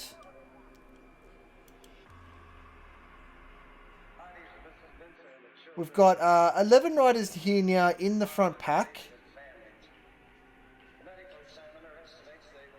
So we're definitely seeing who the real contenders are for this race and potentially for this series right here, right now, in this lead pack.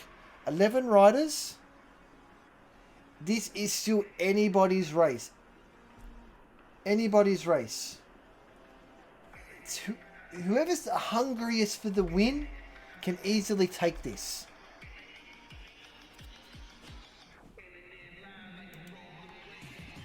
But there we go again. There's Uros. Uros just loves to get to the front and then just apply that pressure. Really just apply that pressure and then start to drag that group out. Really putting that pressure on that pack. Alright, we're at 35.5 kilometers. We are approaching the final climb of the day. Make it or break it. This is crunch time, guys. This is crunch time. Whitmore. Whitmore has gone on the attack. 8.4 watts per kilo. Alex Whitmore from Great Britain launched the first attack. Wow. This is heating up. Still sitting on just over 8 watts per kilo. Alex Whitmore. Laying down the law right here.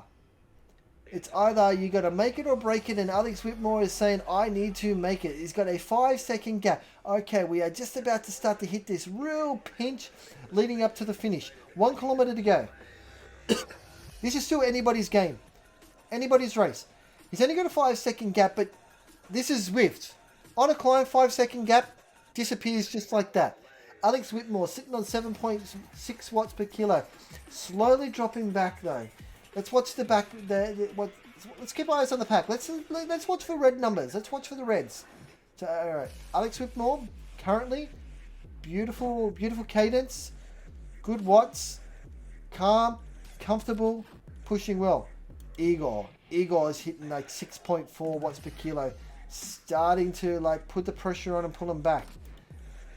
There's Matt Jazz sitting third wheel, watching Igor. Oh, Whitmore's pulled out to 6 seconds though. 6 seconds. 5 seconds over Igor, 6 seconds over Matt Jazz. Ooh, riding on a trek. Interesting frame choice. Has selected to go for a much better climbing frame versus the others. Definitely put all his money on the climb. We're going by the choice of bike. Much better bikes to choose though, that's for sure. But look at that. Igor, Matt Jazz, Damian, pulled him back. Whitmore, they're all past Whitmore. Whitmore, blown. There goes Whitmore, down to 1.2 watts per kilo. Yep. Whitmore is gone. Alright, so at the front, we've got Damon, Igor, Matt Jazz. 3 riders remain. 3 riders remain. We're coming up to the final pinch. 300 meters to go. This is everything. Oh, there's Damon. Damon laying down the law. 8.3 watts per kilo. Oh, Alex Whitmore. Wait a second. Alex Whitmore. 10.3. He's going for it. He's trying to like peg him back. He's really going for it. But there's Matt Jazz. 9.2 watts per kilo. Matt Jazz is trying to put it in. But not. Looks like Damon. Damon looks like he's got this for the win. Looks like Damon. Looks like in second place we've got Matt Jazz coming in for second. Then looks like we got Whitmore. Good to see Whitmore. Like, didn't give up. Chasing got back. Then we had Maurizio Hero for 4th. And then looks like we had Igor come in for 5th. Wow. Surprising results there.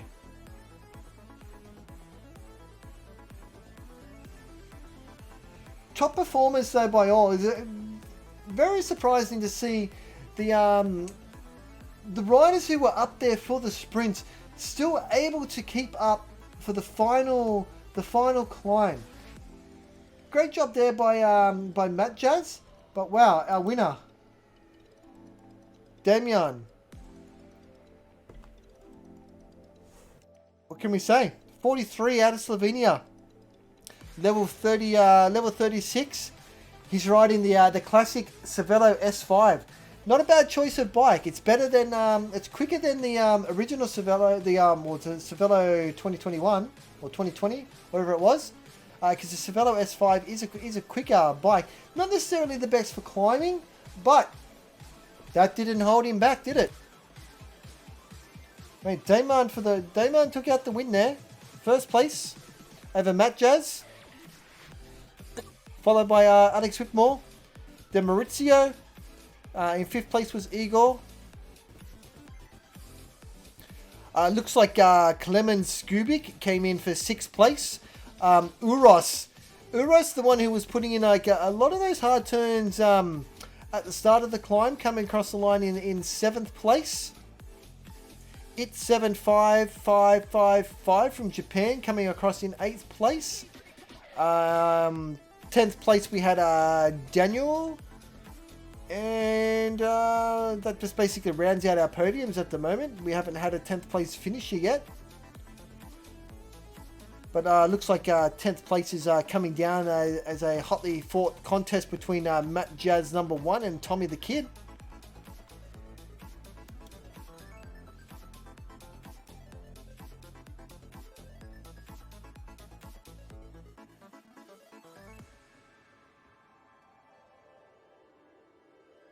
Or maybe it just needs to update because we just hasn't updated with what the actual 10th place finisher result was.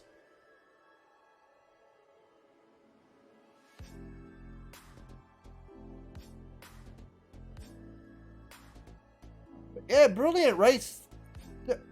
Definitely the final climb made it a lot more. It was a lot more interesting. The sprints were very hotly contested. I will give it that. The sprints were 3 fantastic sprints. And then that final climb. Surprising result. But overall, congratulations to all those that raced. Good job.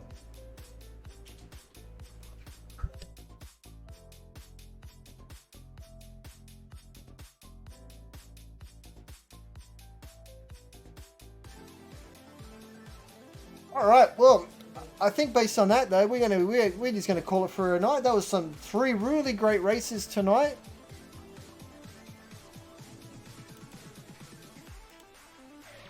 Some very surprising results, but overall it was fun. Let's do it again sometime. That's it for me. Over and out. Have a good one, everybody.